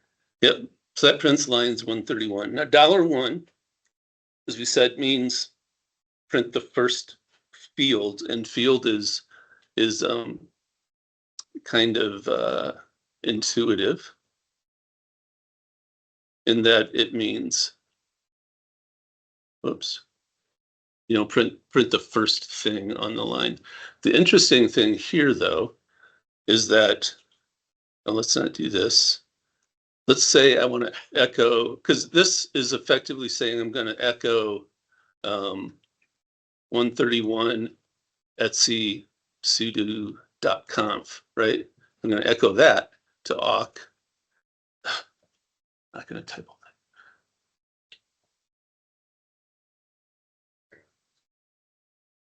I had one on the screen. I love it when it does this. why does it do that? I've had that happen in my terminal before. Yeah. It's just Windows Terminal that does it, and I'm not sure why. Why it No, I has have those it extra on. characters in there. Oops. I haven't spent the time to. I have the same issue. Oh, I forgot to close this one. Okay, so now I'm getting rid of WCs. I want to show you something. Okay, but that is the output from WC, right? So there's no difference to awk. It's getting the same input. Does this make sense? Yes. Okay, so it doesn't matter if I send it manually or if WC produces it, it's the same input to awk. See, Okay, it's a string. string, Yeah. the same string awk would have produced. Now watch if I do this. It still works, right? So one of the things with awk is that it knows what we mean by field 1. And let's actually put down like this.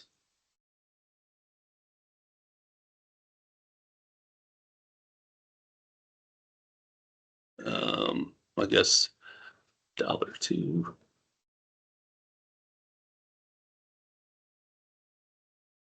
So now we get the file name, put it at the end, it'll look like that. Okay, because $2, the second thing on the line, which I shoved all the way over here, right? What if your file name has a space in it? Then you should be shot. Then you'd have, Yeah. yeah, I get it, I know. I Yeah. know. And I'm thinking Windows file names might have spaces in them. and so can Linux file names. Okay, Yeah. that's the question. Yeah, Sorry, that's my philosophy. but this file, I get it. I'm not trying to derail, so we can. If you put a space in a file name, I will find you and I will end you. I didn't say I was going to. I'm just saying. it So- is. I will be very mad. Do not do that. Or a special character in a file name. Oh, That's something even like that. worse. Yeah. I can escape spaces. I can. Yeah. Okay. I'll crash out, but I'll survive. You do special characters. Can I name my files with snake case? I'm okay with that, Yeah, don't- There's no characters that. But you put special The characters dashes in there. are M dashes. We can. So- we can Banning move you on. from the yeah, server. a lot of commands have a way to produce null terminated strings for files. I don't see that for WC though. So you'd want to get the file names elsewhere, like we're doing in the loop, and tell it to give you null terminated strings. In this case, the loop is giving you the strings though, and you could put quotes around the variable name. Yes. Yeah. So anyway, cut. Let's do the same thing with cut. Now let's tell it to get the second field.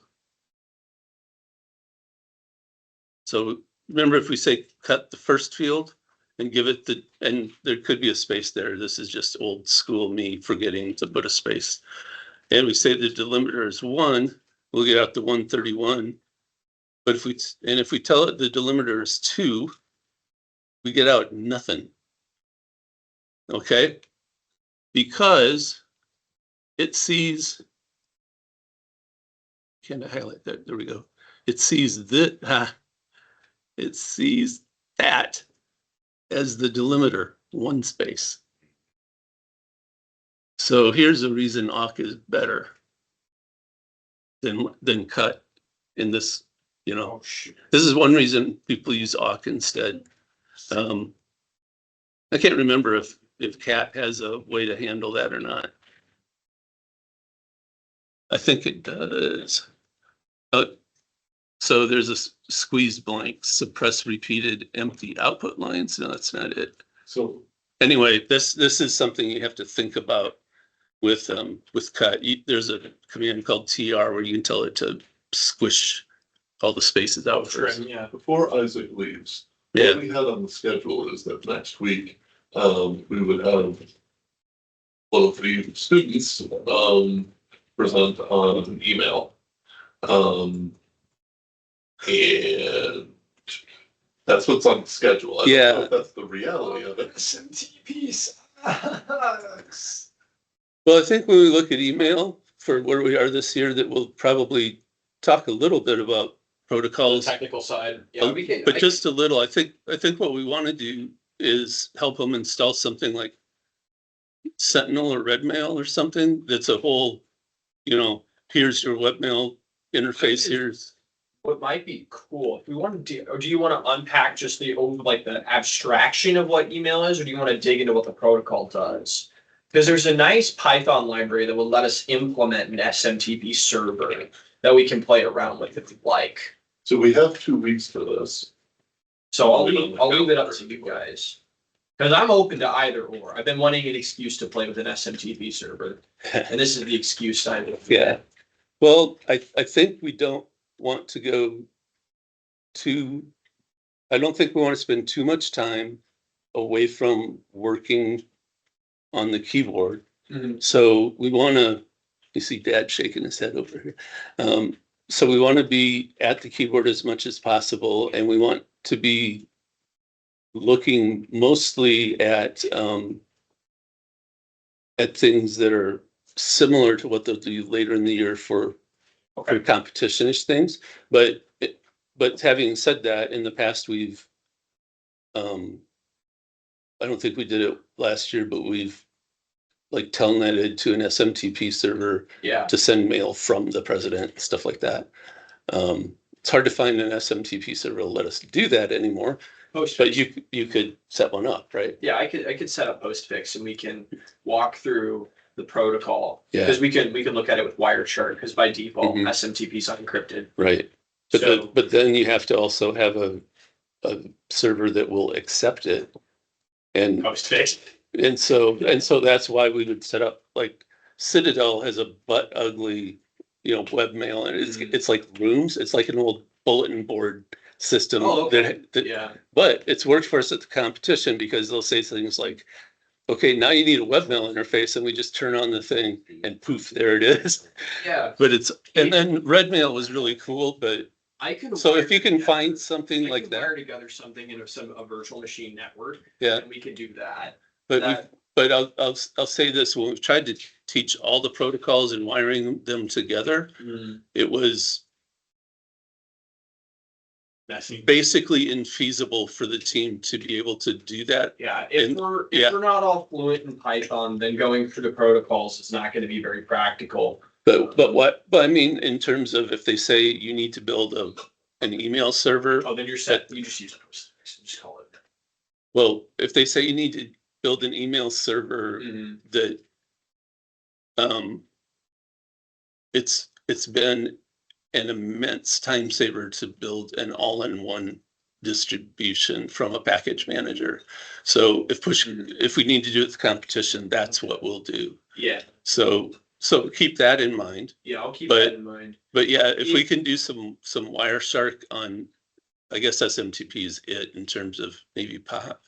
And those but require- SMTPs they have- those by RFC definition require some level of TLS encryption. Okay. That's So yeah, the I think SMTP would be Yeah. fun. I agree. And, but other than that, I think, look at how to build a server because it usually takes time. Even with a full, here's a package that will implement everything. People get tripped up on, I'm not an email guy, I've forgotten it, the list of I accept email for this domain. I can't remember what it's called. And, so people always getting bounce backs because they didn't set that or they didn't know to set it. Yeah, And there's all sorts of learning opportunities in the mistakes. So, yeah. That's in part the reason why I think Postfix would be great, because that will walk us through like how to set up, just get the email, just a dirty SMTP server. Like, okay, we can impersonate people. How are we going to fix that? Go through DKIM, SPF, and what's the other protocol? Because there's one other one. not, you mean, Because there's domain keys identification, sender policy framework, is and then there's one more. that part of DNSSEC? That's not. No, what we- DNSSEC is something else entirely. Okay. These are records that live on DNS so that mail servers know what to do. MX? And then You don't there's mean authorized, DMARC, that's it. DMARC, yep. Yeah, those would be good to go through. We can go Yeah. through those. So We maybe would actually be able to like do it because I don't own a domain and we I can do. set it up under yours. I own lots of domains. Great. I mean, So- we could set it up on that then. I own wet.cat.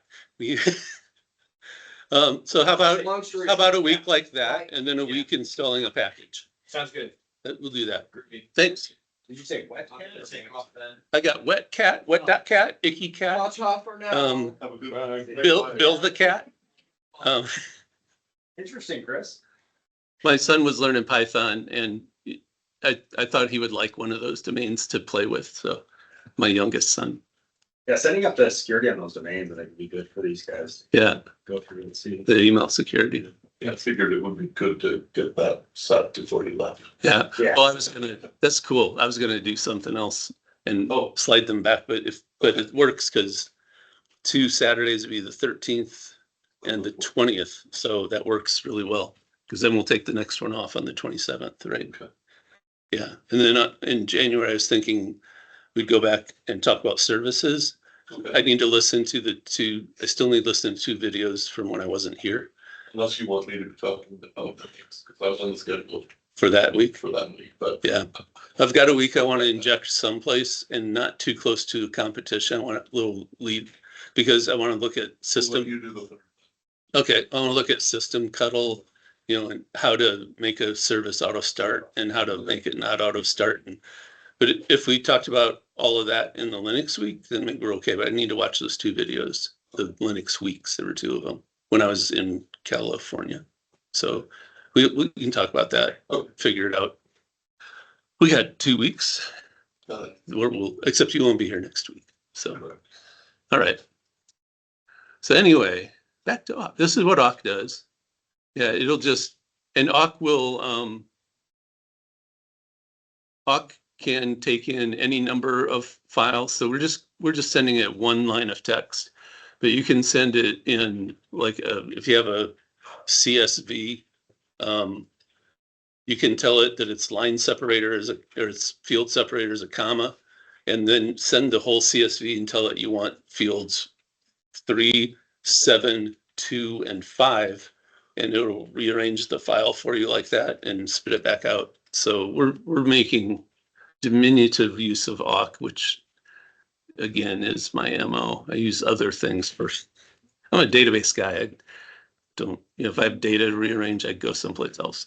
So basically, I think this is all the pieces we need for this loop, right? We're going to echo the file name. We're going to dump its contents to word count, and word count's going to tell us how many lines it has. It also has the file name with it, right? We're not going to look at that. I guess we could keep that bit that shows the file name. And then we're going to say, okay, here's the first 4 lines. We're going to use head to look at the first 4 lines, and we'll give it the file name right there. And then I'm going to print a separator bar, just so we can kind of see where these things begin and end. And maybe, by the way, this echo command, here's an escape sequence. You're probably thinking of it. It's \n. Yeah. You know what? I'm not going to do that because I see something I have to do that we don't need to talk about today. But whoa, look at that. But I'll do this. I want a blank line also. So I'll do this. Just echo an empty string, but that'll make it go to a new line. This will give us a little white space in between. So let me get this. Change the awk command a little. Added the second field. I like that. So we'll keep that.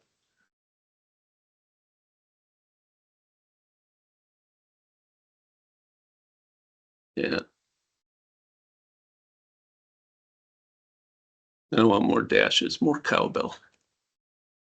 More cowbell. Whoops. I got to figure out why that's happening. And this is really, really close to what's in GitHub, by the way. I think adding this bit about the file name is the only different part. So I'm going to grab that. I don't need bin bash. We'll come back and talk about shebang lines. Why did this get so small? Okay. There are 31 of them, so there will be some scrolling. You can fix that in a moment. Boom. Look at that. Why does it say, oh, that's in the file. Yeah. First 4 lines, right? Yeah, first 4 lines. This one has 5 lines. They're the first 4. This one has 22. You know what I want? I want white space before that line of hyphens also. Don't you? I do. I'd like some color and. All right. Now color. I want bold format. Should we make the hyphens blink? So if I want white space before those hyphens, what's a guy to do? I think we can handle this What one. do you think he should do to put space? Put a space after, that's your clue.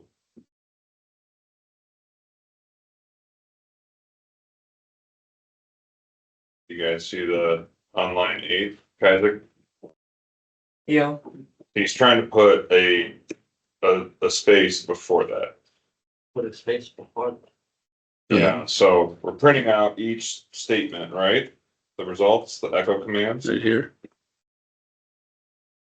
and we want a space after that user. Yeah, I like this space. I like white space. There's no white space between this and the dashes. I want white space between the last line and the dashes. And I'm stuck. How do you put a space after the dashes? If you got the answer, speak up.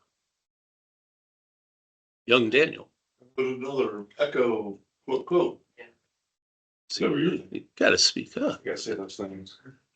You're wrong, we'll tell you. Stop that when you said it. Okay, you know. I'm wrong Sometimes. all the time. Yeah. It's a back and forth kind of thing. Oh, that's better. Yeah. Then I'm not gonna think user. It was having that right by the line is what confused me. I don't know why. But this is nice and symmetric. How many So- emojis?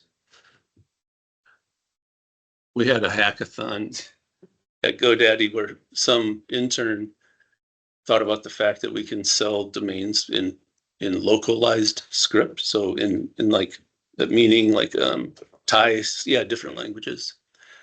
And we do that using a protocol called I don't care. It's done now. We implemented it a long time ago. I forget what it's called. Quite a long name for. Yeah, it is. They all start XN dash dash, and that's the flag that there's a decoder for this puny code. That's what it's called. And it's funny because the names get longer. But this kid figured out that you could encode emojis using puny code. So we started selling domain names like happyface.org. Until I think we were told we couldn't do that. Made us some money, that hackathon did. It's a great idea. Just apparently not in the RFC. Anyway, so if I didn't want to see this all at time, oh, that's lovely. If I didn't want to see this all in one fell swoop,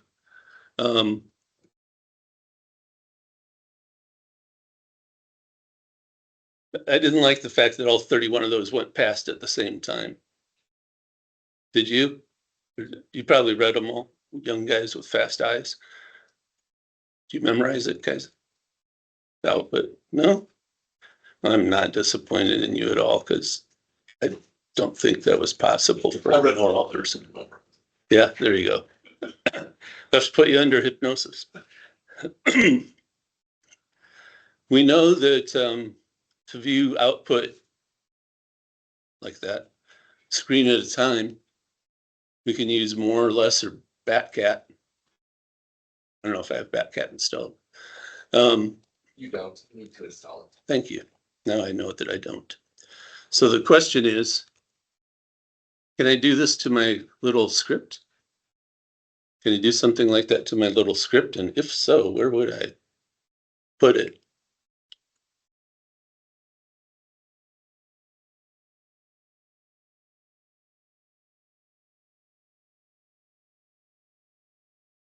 We're going to pipe it to more, just if you're wondering. And I guess we could do it a different way, but yeah, we're going to pipe something to more to make this work. Oh, the command more? Yeah. And want that output to go one screen at a time. Are you gonna dump all this to a file perhaps? That's kind of where I'm going, but, You could. and then kind of do your, I forget what more does. More, let's get a look at that. Less. That's good.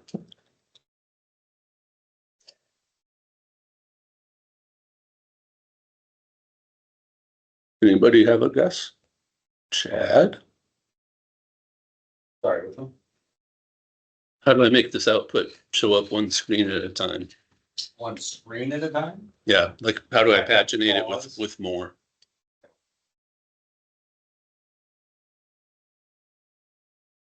That would make it show up one file at a time, right? Oh, you're saying one screen. Yeah, that's not a bad idea though. So, ha. Let me try that again. I was trying to edit it.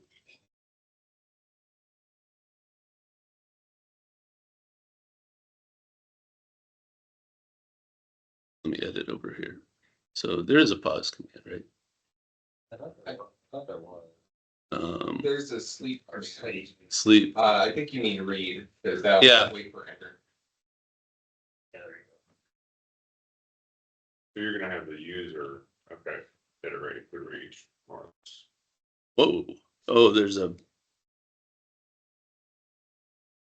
I'm gonna guess, I think it's just read. We don't need to. but we need to tell them what to do. How do we learn how to use the read command, people? Yeah. You read up about it, right? Yeah, what was, you remember all those ideas that we had? Yeah. I know, but what's a better one?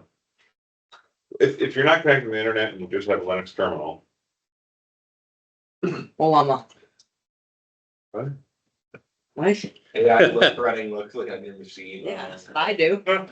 Okay. Oh, did you see this? I couldn't have done it right away. Fresh install. It's suggesting the prompt, press enter to continue to the next file. It's a bit verbose for my taste, but Yeah. Yeah, it's more than I was gonna say. Whoops, I don't want to save that. Why is it? Read without -R will mangle backslashes. Okay, Mangle. so I include -R. separately. Maybe it means a raw. I did. Sorry. Okay. I don't mind it. I'm just confused why you would do that. Because I didn't know if it be, yeah, I didn't know. So now I can take this. I guess I've got bin bash in there, but it's a comment, so that's okay.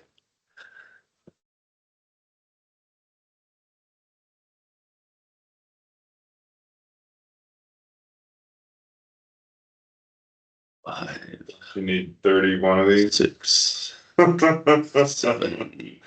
8, 9, 10, 11, 12, Don't 13, do 14, that. 15, 16, Not 18, here. 19, 20, 22, 23, 24, 5, 6. Okay, 31. That was almost it, right? So that works. I might comment that one out though. Is there What's- sleep or something? Like could just like every Yeah, I think- second, right? Just Yeah, you kinda- can- Yep. you So- can- You can have it in line. But the here's the deal.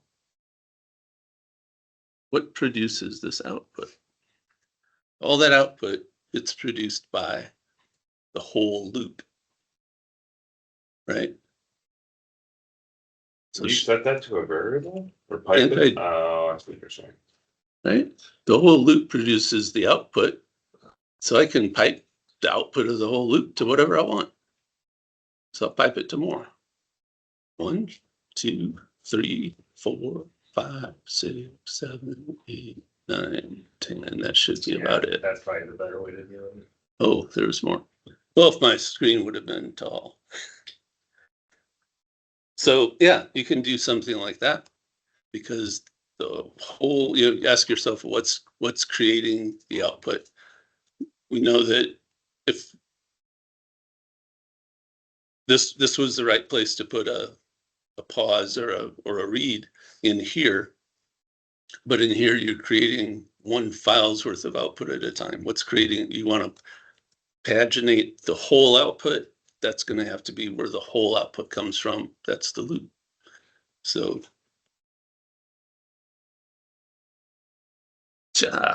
so there's that. We're at 12 o'clock. Let me switch over to me notes.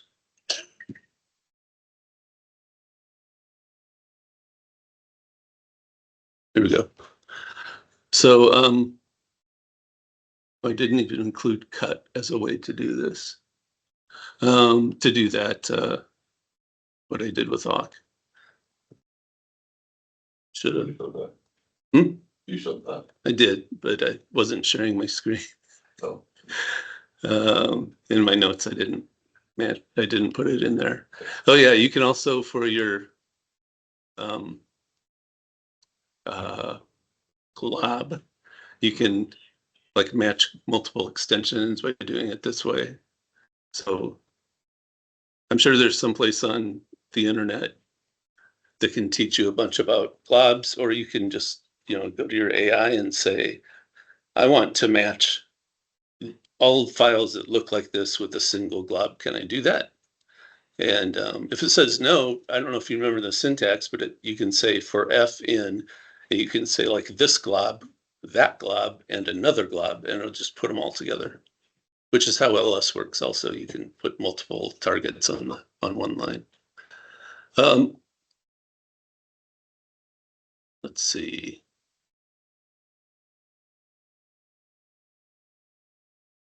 We're at time. Can you guys stay a little bit longer? I want to show you something, but Yeah, we I can turn it into homework.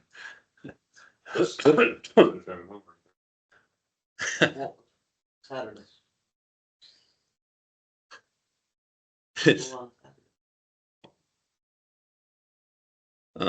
Excuse me. So these files are actually in the repo. So when you're home, you can grab them and modify them however you want to.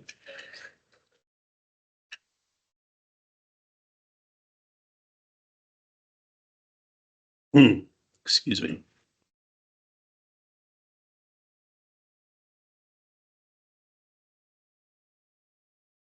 Actually, why don't I open it from its GitHub location? Whoops. Sorry. Just copy this. And we'll just go to the file.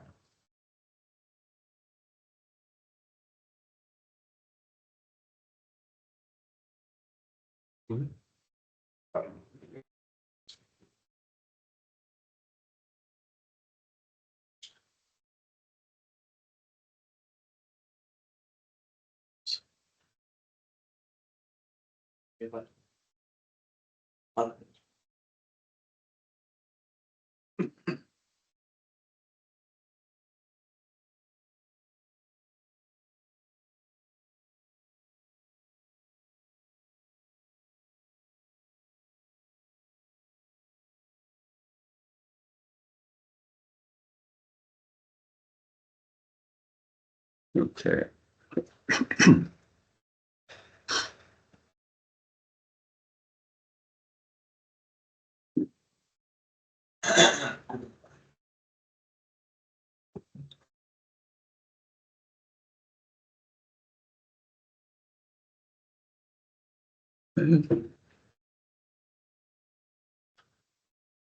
So this is the first of the two scripts. Let me get rid of.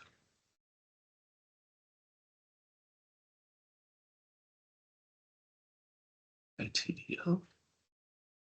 Oh, sorry, that was a work thing. You could tell ITDL. Wrong one, child. Okay, so these are two scripts. One we'll call the other.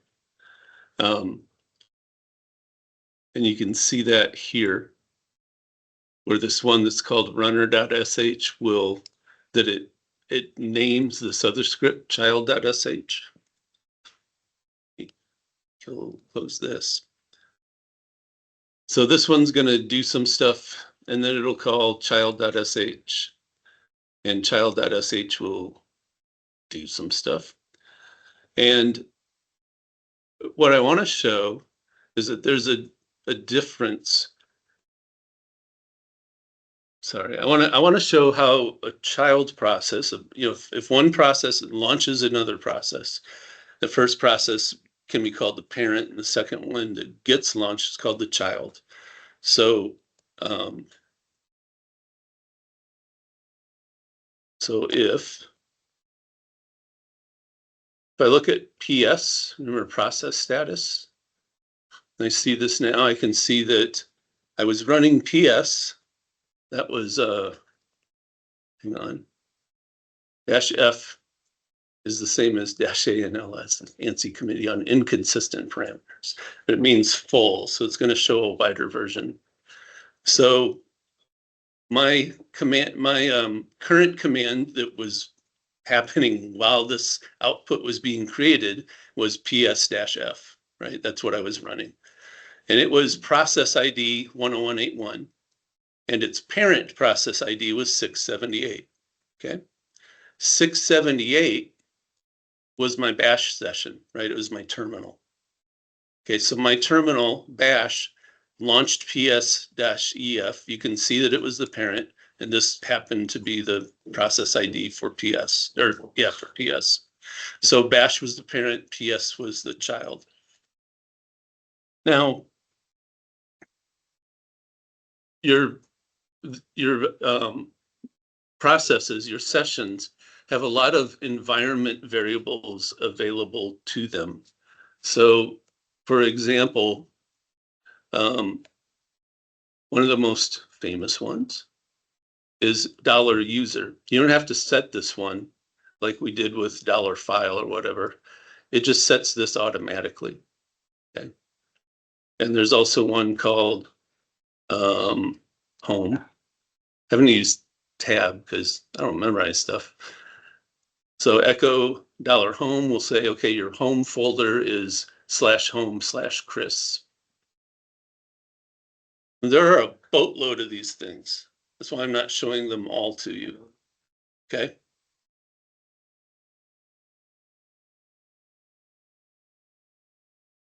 I suppose I could count them for you, but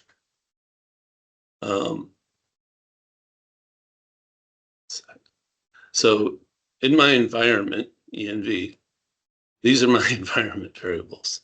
That really fat one is probably path. Yeah, this is where it can find programs to execute, but because it's Windows services for Linux, it is looking at the C drive. It's looking because it can launch the Windows programs as well. But if I look at ENV and I send it to word count, it says, oh, these are lines. I don't want to, I could do it. Just don't bother for this one. I want to change colons to new lines. There we go. And I'm going to count that. So I've got 277 environment variables and a different group. I have 7,412 things in a different list of variables. I'm just going to call it that right now. So the thing is that by default, none of the variables in this current process are inherited by a child process. The ones that are in my environment, these 277, get recreated in a new child process, but they are not inherited directly. So there's a system thing that goes on when I build a process where certain ones are always included, but they're not inherited from this one. So if I changed one of them, it wouldn't get the changed value. It would just get the pristine value again from the environment. And one way to show this, let's look back at process status. If I start another bash shell here, yeah, okay, fine. And now if I look at -F, you can see that now this is the one I just started because I didn't say bin bash, I just said bash. And you can tell that because its parent is 678, which is another bash session. So this bash, bin bash, started this one, okay? I'm going to exit, but we're going to use that in a second. So suppose I set a variable, maybe we're not going to need the runner and child scripts, we'll just do it out here. Suppose I set a variable to CDC club equals Saturday, it doesn't matter. And so we can now use this one, right? CDC club Saturday. Okay, makes sense? Now if I start a new bash session, change that in my, oh, no, anyway, we gotta get rid of that. So now we can see again that this one is a child of 678 of that one. By the way, there's a built-in variable called $, which will show you your process ID. It's in the bash man page. So you created that variable in the bin bash, the first one, Yep. the parent. Okay. And now, if I just go back and grab this, whoop, and paste it here, it doesn't have that one because I created it in the parent, and the parent doesn't, the child doesn't inherit directly from the parent. It will inherit from the overall environment but the session variables, like the one I created, goes into the session, but it doesn't go into the environment that I might have that wrong. It doesn't go into the system level variables that are used to build a new session. It just is local to that session. So it wasn't in this overall system level, and it didn't show up in this process. But you can make that happen.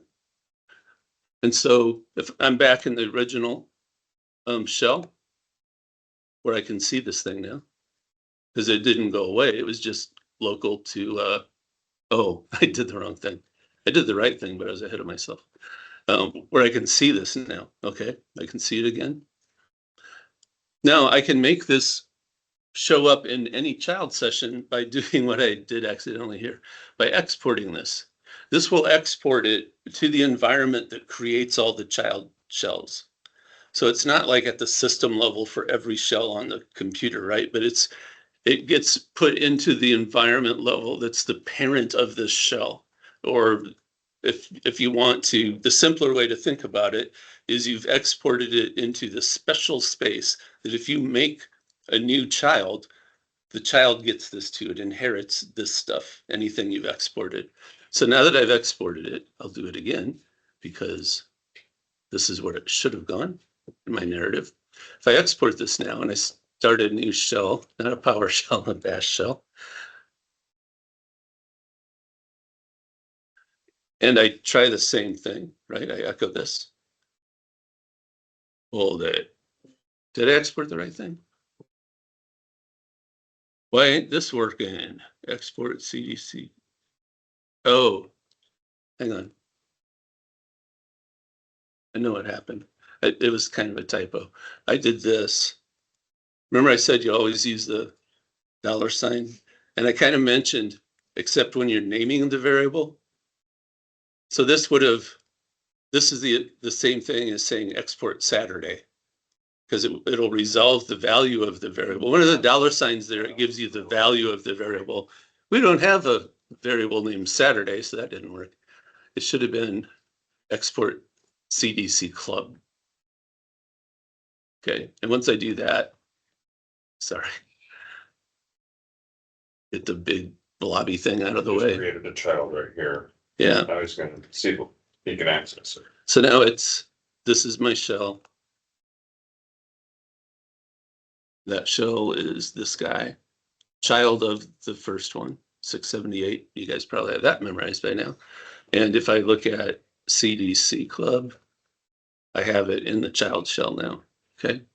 So the child shell will see any variable that the parent exports before the child process gets created. So this is a really important thing, because if you don't know this, you'll bang your head against every wall in sight. You write a script, and the script, you're trying to use some variable, and the script is bombing, and you don't know why. And it's sometimes because it doesn't have the variable that you think it does. So you can pass variables and like as parameters. Yep. When you execute your child script. Right. Or you can say, I'm kind of creating a global variable for all of my children. Right. But we have to say, I want this to be. Yep. Accessible. Yeah, and you can also, interesting in Bash, is that you can, let's do this. Or depending what you're going to use, something like that too. Sure. It really depends on what you're trying to pass.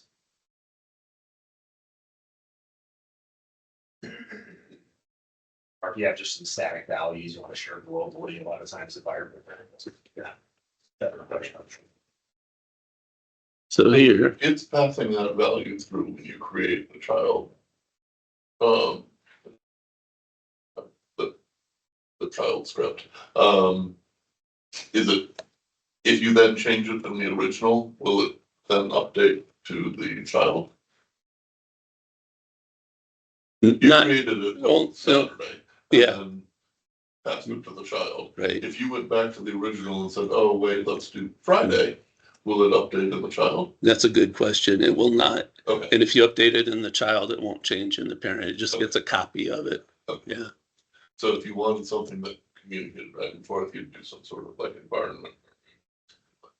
Yeah. Well, or you use that $ syntax, Okay, because that will actually, it's really hard to have a child like return a value to the parent. And that's one of the things that $ syntax does. It'll resolve to whatever that child does and just plop it right back into inline into that command. okay, So that's like by far the easiest way to get something from a child. okay.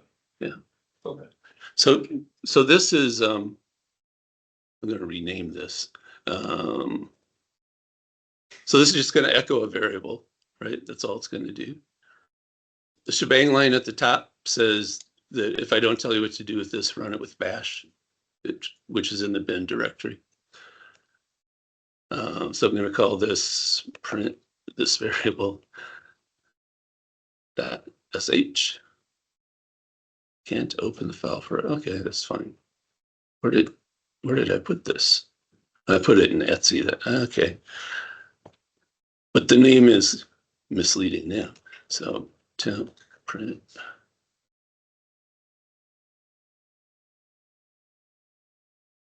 Okay. So now I've got this thing called print this variable.sh.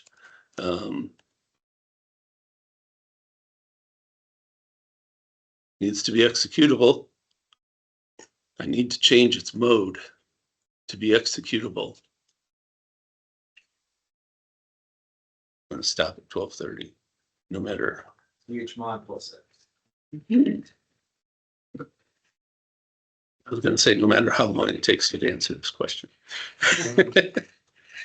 Gotta add exclamation. And I'll add it to the owner, the user. Okay. So now it should be green. All right. What do you guys understand? It's like by default, it's just file. When you're creating the Yeah. shell script, yeah. You'd have to tell it, like, by default, it's not gonna have execute permissions, so it's not gonna be able to be like script executable. It just thinks it's a file, like a text file. When we created in VS Code, maybe it was an old file. I think it's the one you helped us. Yeah. That you helped us. Okay, that makes sense. Yeah, you explicitly have to say this file has execute permission. Yeah, and there's a setting called umask that determines the default permissions. I mean, the directory, how does this work? I think it's the umask that determines the default permissions of files. I'm not very sharp on this though. I'll try to learn about that. But anyway, yeah, by default, the user could read and write it, and any member of the group associated with it, which was me, could read it. And the world could also read it. Everybody else could read it. But now I can also execute it. So if I run this by itself, to print this variable, nothing's gonna happen because there is no variable called this variable in my environment, right? That's what I, just as a reminder, Yeah, please. I just said echo $this variable. So I can set this in the environment, right? I could say I could say this variable equals, right, something. But I'm not going to do that. What I was going to show you is that in Linux, you can also pass in a one-time variable. So I can say this variable equals, hello world. And then just run it on the same line with no semicolon or anything. Temp print this variable. My bad. String. Yep.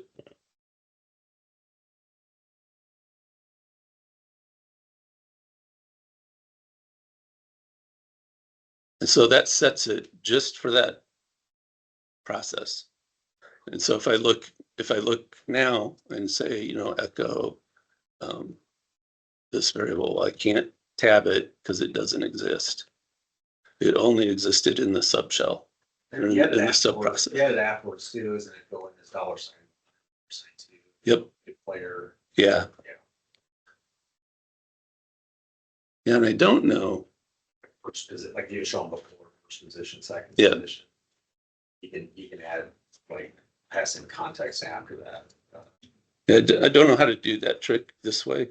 I don't know if it works. Like, can I just put a word "hello world" in front of it and then call it, I and think it's after, it'll be dollar. I think it's afterwards. Oh yeah, it is. Duh. Yeah. So I think you execute the script and you pass whatever in. Yeah. You print $1. It should just show. Oh, that's the normal behavior. Right. I was, yeah. So I can say echo. Whoops. Echo $1, $2.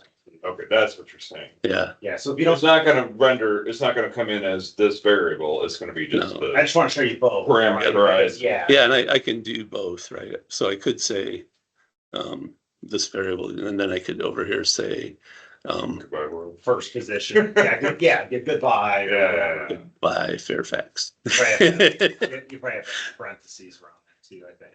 I don't think so. Well, otherwise it's gonna be $1 will just be goodbye. Goodbye. Yeah, but I echo. I have $2 in Oh, there. got Yeah. it. Yeah, So yeah. So see, Yeah. Excellent. yeah. So I want to show like you can do either way. It's nicer to explicitly tell it. You know what I mean? Depending on what you're doing, like, hey, I want to talk about this variable, but it's the case. You can even come across scripts that other people have written and you're just passing in whatever first position, second position. but you can't do this No, I don't think so. Yeah, I think without including a parameter parser. right. Yeah, see how it's blank. No, that's Oh, dollar, and then you, because this whole thing is $1 now. Right. And so that's why it printed down here. Yeah. This was trying to print the variable, this variable, and there was no $2, so it skipped that part. I'm not a big fan of using $1, $2. It's like anybody can get those out of position. You know, I like to explicitly say, hey, populate this variable. okay. It's just a coding preference thing, you know? It feels like global variables, what we're doing here. Well, you're dynamically calling it's like if you wanted to dynamically pass something into the script. Right. I think of At parameters runtime. into functions, Yeah, which is kind of what the $1, $2 thing is. Well, it's like argv or argc. It's always automatically defined. Yeah. It's kind of like DOS, and because you can do the shift operator, I believe. So if you've got,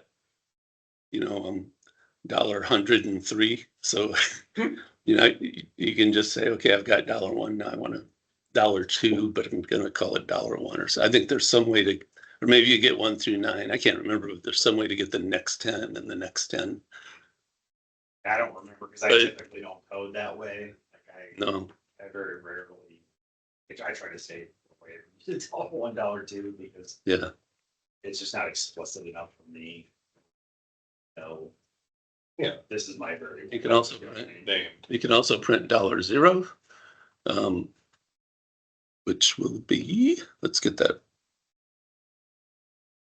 There we go. Which will get you the file that you're running. If it's a file, there's a way to determine if $0 is useful or not. It involves bash expansion. I'd have to look at my scripts. It's not something I've got memorized, but it involves looking at an array called, I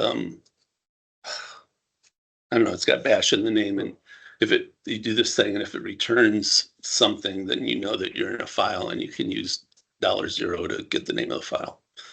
And sometimes that's really useful because like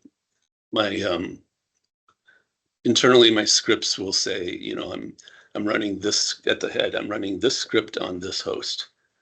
But if I'm not running as a script, if I'm running some other way, something's happening, it don't say that, right? Because you're not going to find a script name you're running in some other dynamic environment or whatever. But anyway, so I think it matters like if you source it, which means you run it inline without a subprocess. And you do that from a terminal. Well, the terminal's not a file. It is, but everything's a file, but it's not a file system file. It is, but You're talking execution Yeah, execution context. So sometimes there's not a file name to show you, so you can skip it. But anyway, that's. That can screw you up. User defined versus system. Yeah. I don't even know. I don't think it would actually say you're running from like dev PTY7. I think it would just say, yeah. Anyway, that's definitely off the beaten track. But yeah, you can handle these. The $1, $1, $2 are always defined. And I think, like if I'm using parameters, if I'm requiring 3 parameters, the check I'll have is, is $3 there at the front for my edits. But usually I'll use name parameters, and they can be set like this, and you can put, you can do this at the time you call the thing, and you can do 1 per line. The backslash is the line extension character or whatever it's called. So if I put a backslash and I hit enter, I can keep putting others. var2 equals X. By the way, you can't put space around that equal sign. It has to be something equals, not something equals. If you do that, it'll say, what's equal? I don't know, it says some error message, but you can, var3 equals Y, whatever. And as long as you put a extension, put that character on there, you can keep typing more lines. It's all part of the same command.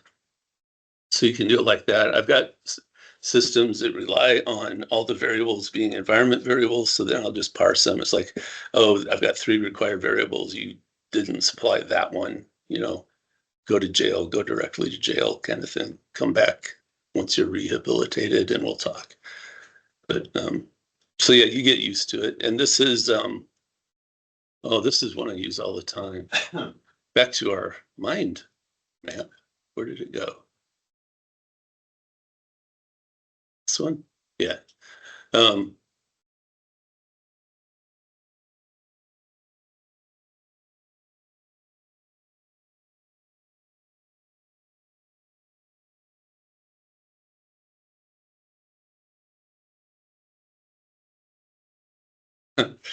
I'm getting pretty good at that.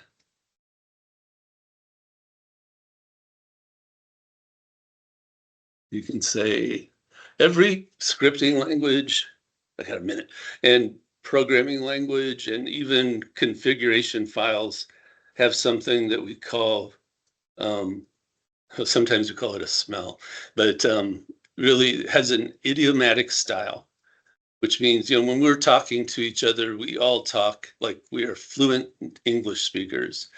We also talk like we live in the Midwest. We speak as Midwesterners because we automatically use idiomatic Midwestern American English, right? You bet you don't. That's right. And he's from a little north of here, or just northeast. So I do this one all the time.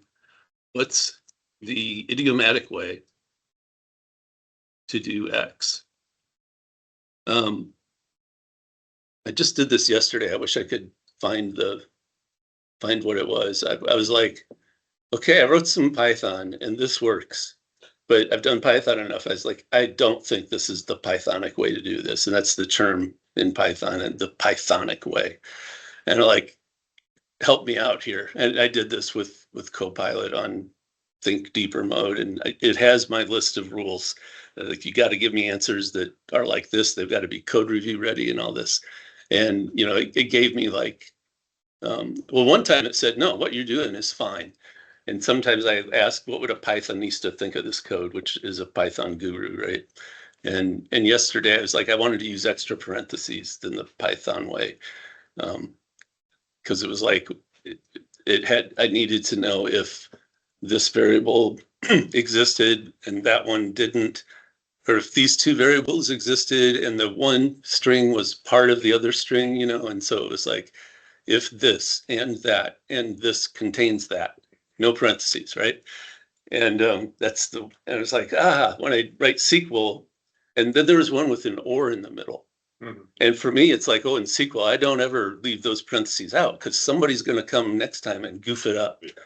And so I go to, and when I'm coding for home, I use Copilot all the time. At work, we have approved tools and we have internal tools. So, but that's why I say Copilot a lot. And that's a very common question for me is, hey, I don't see how to do this in let's say Python, or I know how to do this, like this one. I know how to do this in this other language. What's the Python way to do this? So I forgot. I don't get to use it as much as I'd like. Or I've got this code, but I'm almost certain that this is not the Python way to do this. And getting that kind of help. So, and this maybe that should go under, well, we'll figure about it. I might rearrange this and put it up in GitHub. I thought it'd be but I wanted to show you there are tools like this that might help you organically arrange, the way you think about learning this stuff. They're just called mind mapping tools. This one, I thought it was free, but it's not. But if you go look at mind mapping tools, you'll find some free ones, and poke around at them.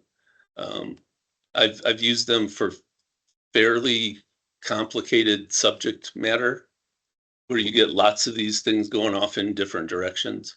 I saw one, this one has sticky notes. Yeah, you can add sticky notes next to your topics, right? To say, just to say more than you probably want to keep the bubble kind of simple, right? But I find this to be an interesting and kind of independent way to organize your thoughts. It supports what you see in AI or in the manuals or in TLDR, but it just organizes it. You can organize it in a way that makes sense to you, right? What kind of questions because that's what you hear me saying. Oh, this happens to me all the time. So for me, that's why I've got the thing here. How to do something in one shell or one language that I know how to do it in one, I can't do it the other. That's because that's a question I ask a lot, right? Because I usually work in about 4 languages in a given day. And it's the same 4 all week and all month, but it's 4, right? And so it's like, oh, I've been working in this language. I haven't seen that one in a couple of weeks. I can't remember how to do X. And sometimes it's the stupidest things. Right? Really, really basic things. Like what was it today? I asked Isaac, do I need to put the dollar paren wrapper around this? And I did. I knew it would work if I did, but I wanted to know, do I have to? And he knew, right? Because he's Mr. Linux, I think. So I think he uses it all the time. Anyway, that's what I've got. And I hope that's helpful. Yeah. All we did was a for loop there. If you look up, there's also an if statement that ends with the word fee, because that's if backwards. There's a case statement that ends with ECAS, because that's case backwards. But, excellent. I'm done. Let's be done. You forgot the while statement. Yeah. But it ends with end because odd is already a command in Linux. OD? Yeah. Yeah. Real quick, my wife brought up a good idea to me. I thought of maybe doing a team building event out at the fun station. Have you guys been there? The new one? The new one? Yeah, it's pretty cool. They got a bunch of like really big slides. They got like a real course. Wednesday nights they have a deal where it's only $15 per person and you get to do everything. Is it for like people me and Isaac's age? Oh, absolutely. It's pretty cool. I got that little ball pit. Yeah, these slides are like almost straight down. You have these paths. I've even gone on them. It's pretty cool. But anyway, I posted a link out in the general the team building event. Like it has a link to the website and stuff. If you guys are interested, let me know. I thought it was maybe a fun idea. We have competition. It might be fun to get the guys together and like a little team building fun and stuff. Good idea. All right. So we're meeting the next 2 weeks for email. And then it's Christmas time. It's one of the best. It is. Yeah. All right. Thanks, guys. Sorry I didn't share my screen. I'm sure it'll be crystal clear. The video without any video. Can AI generate a video? I know, I got one of Kaiser, which it's the wrong Yeah, way. Count showed them all. incorrectly. They want real quick fixes for one.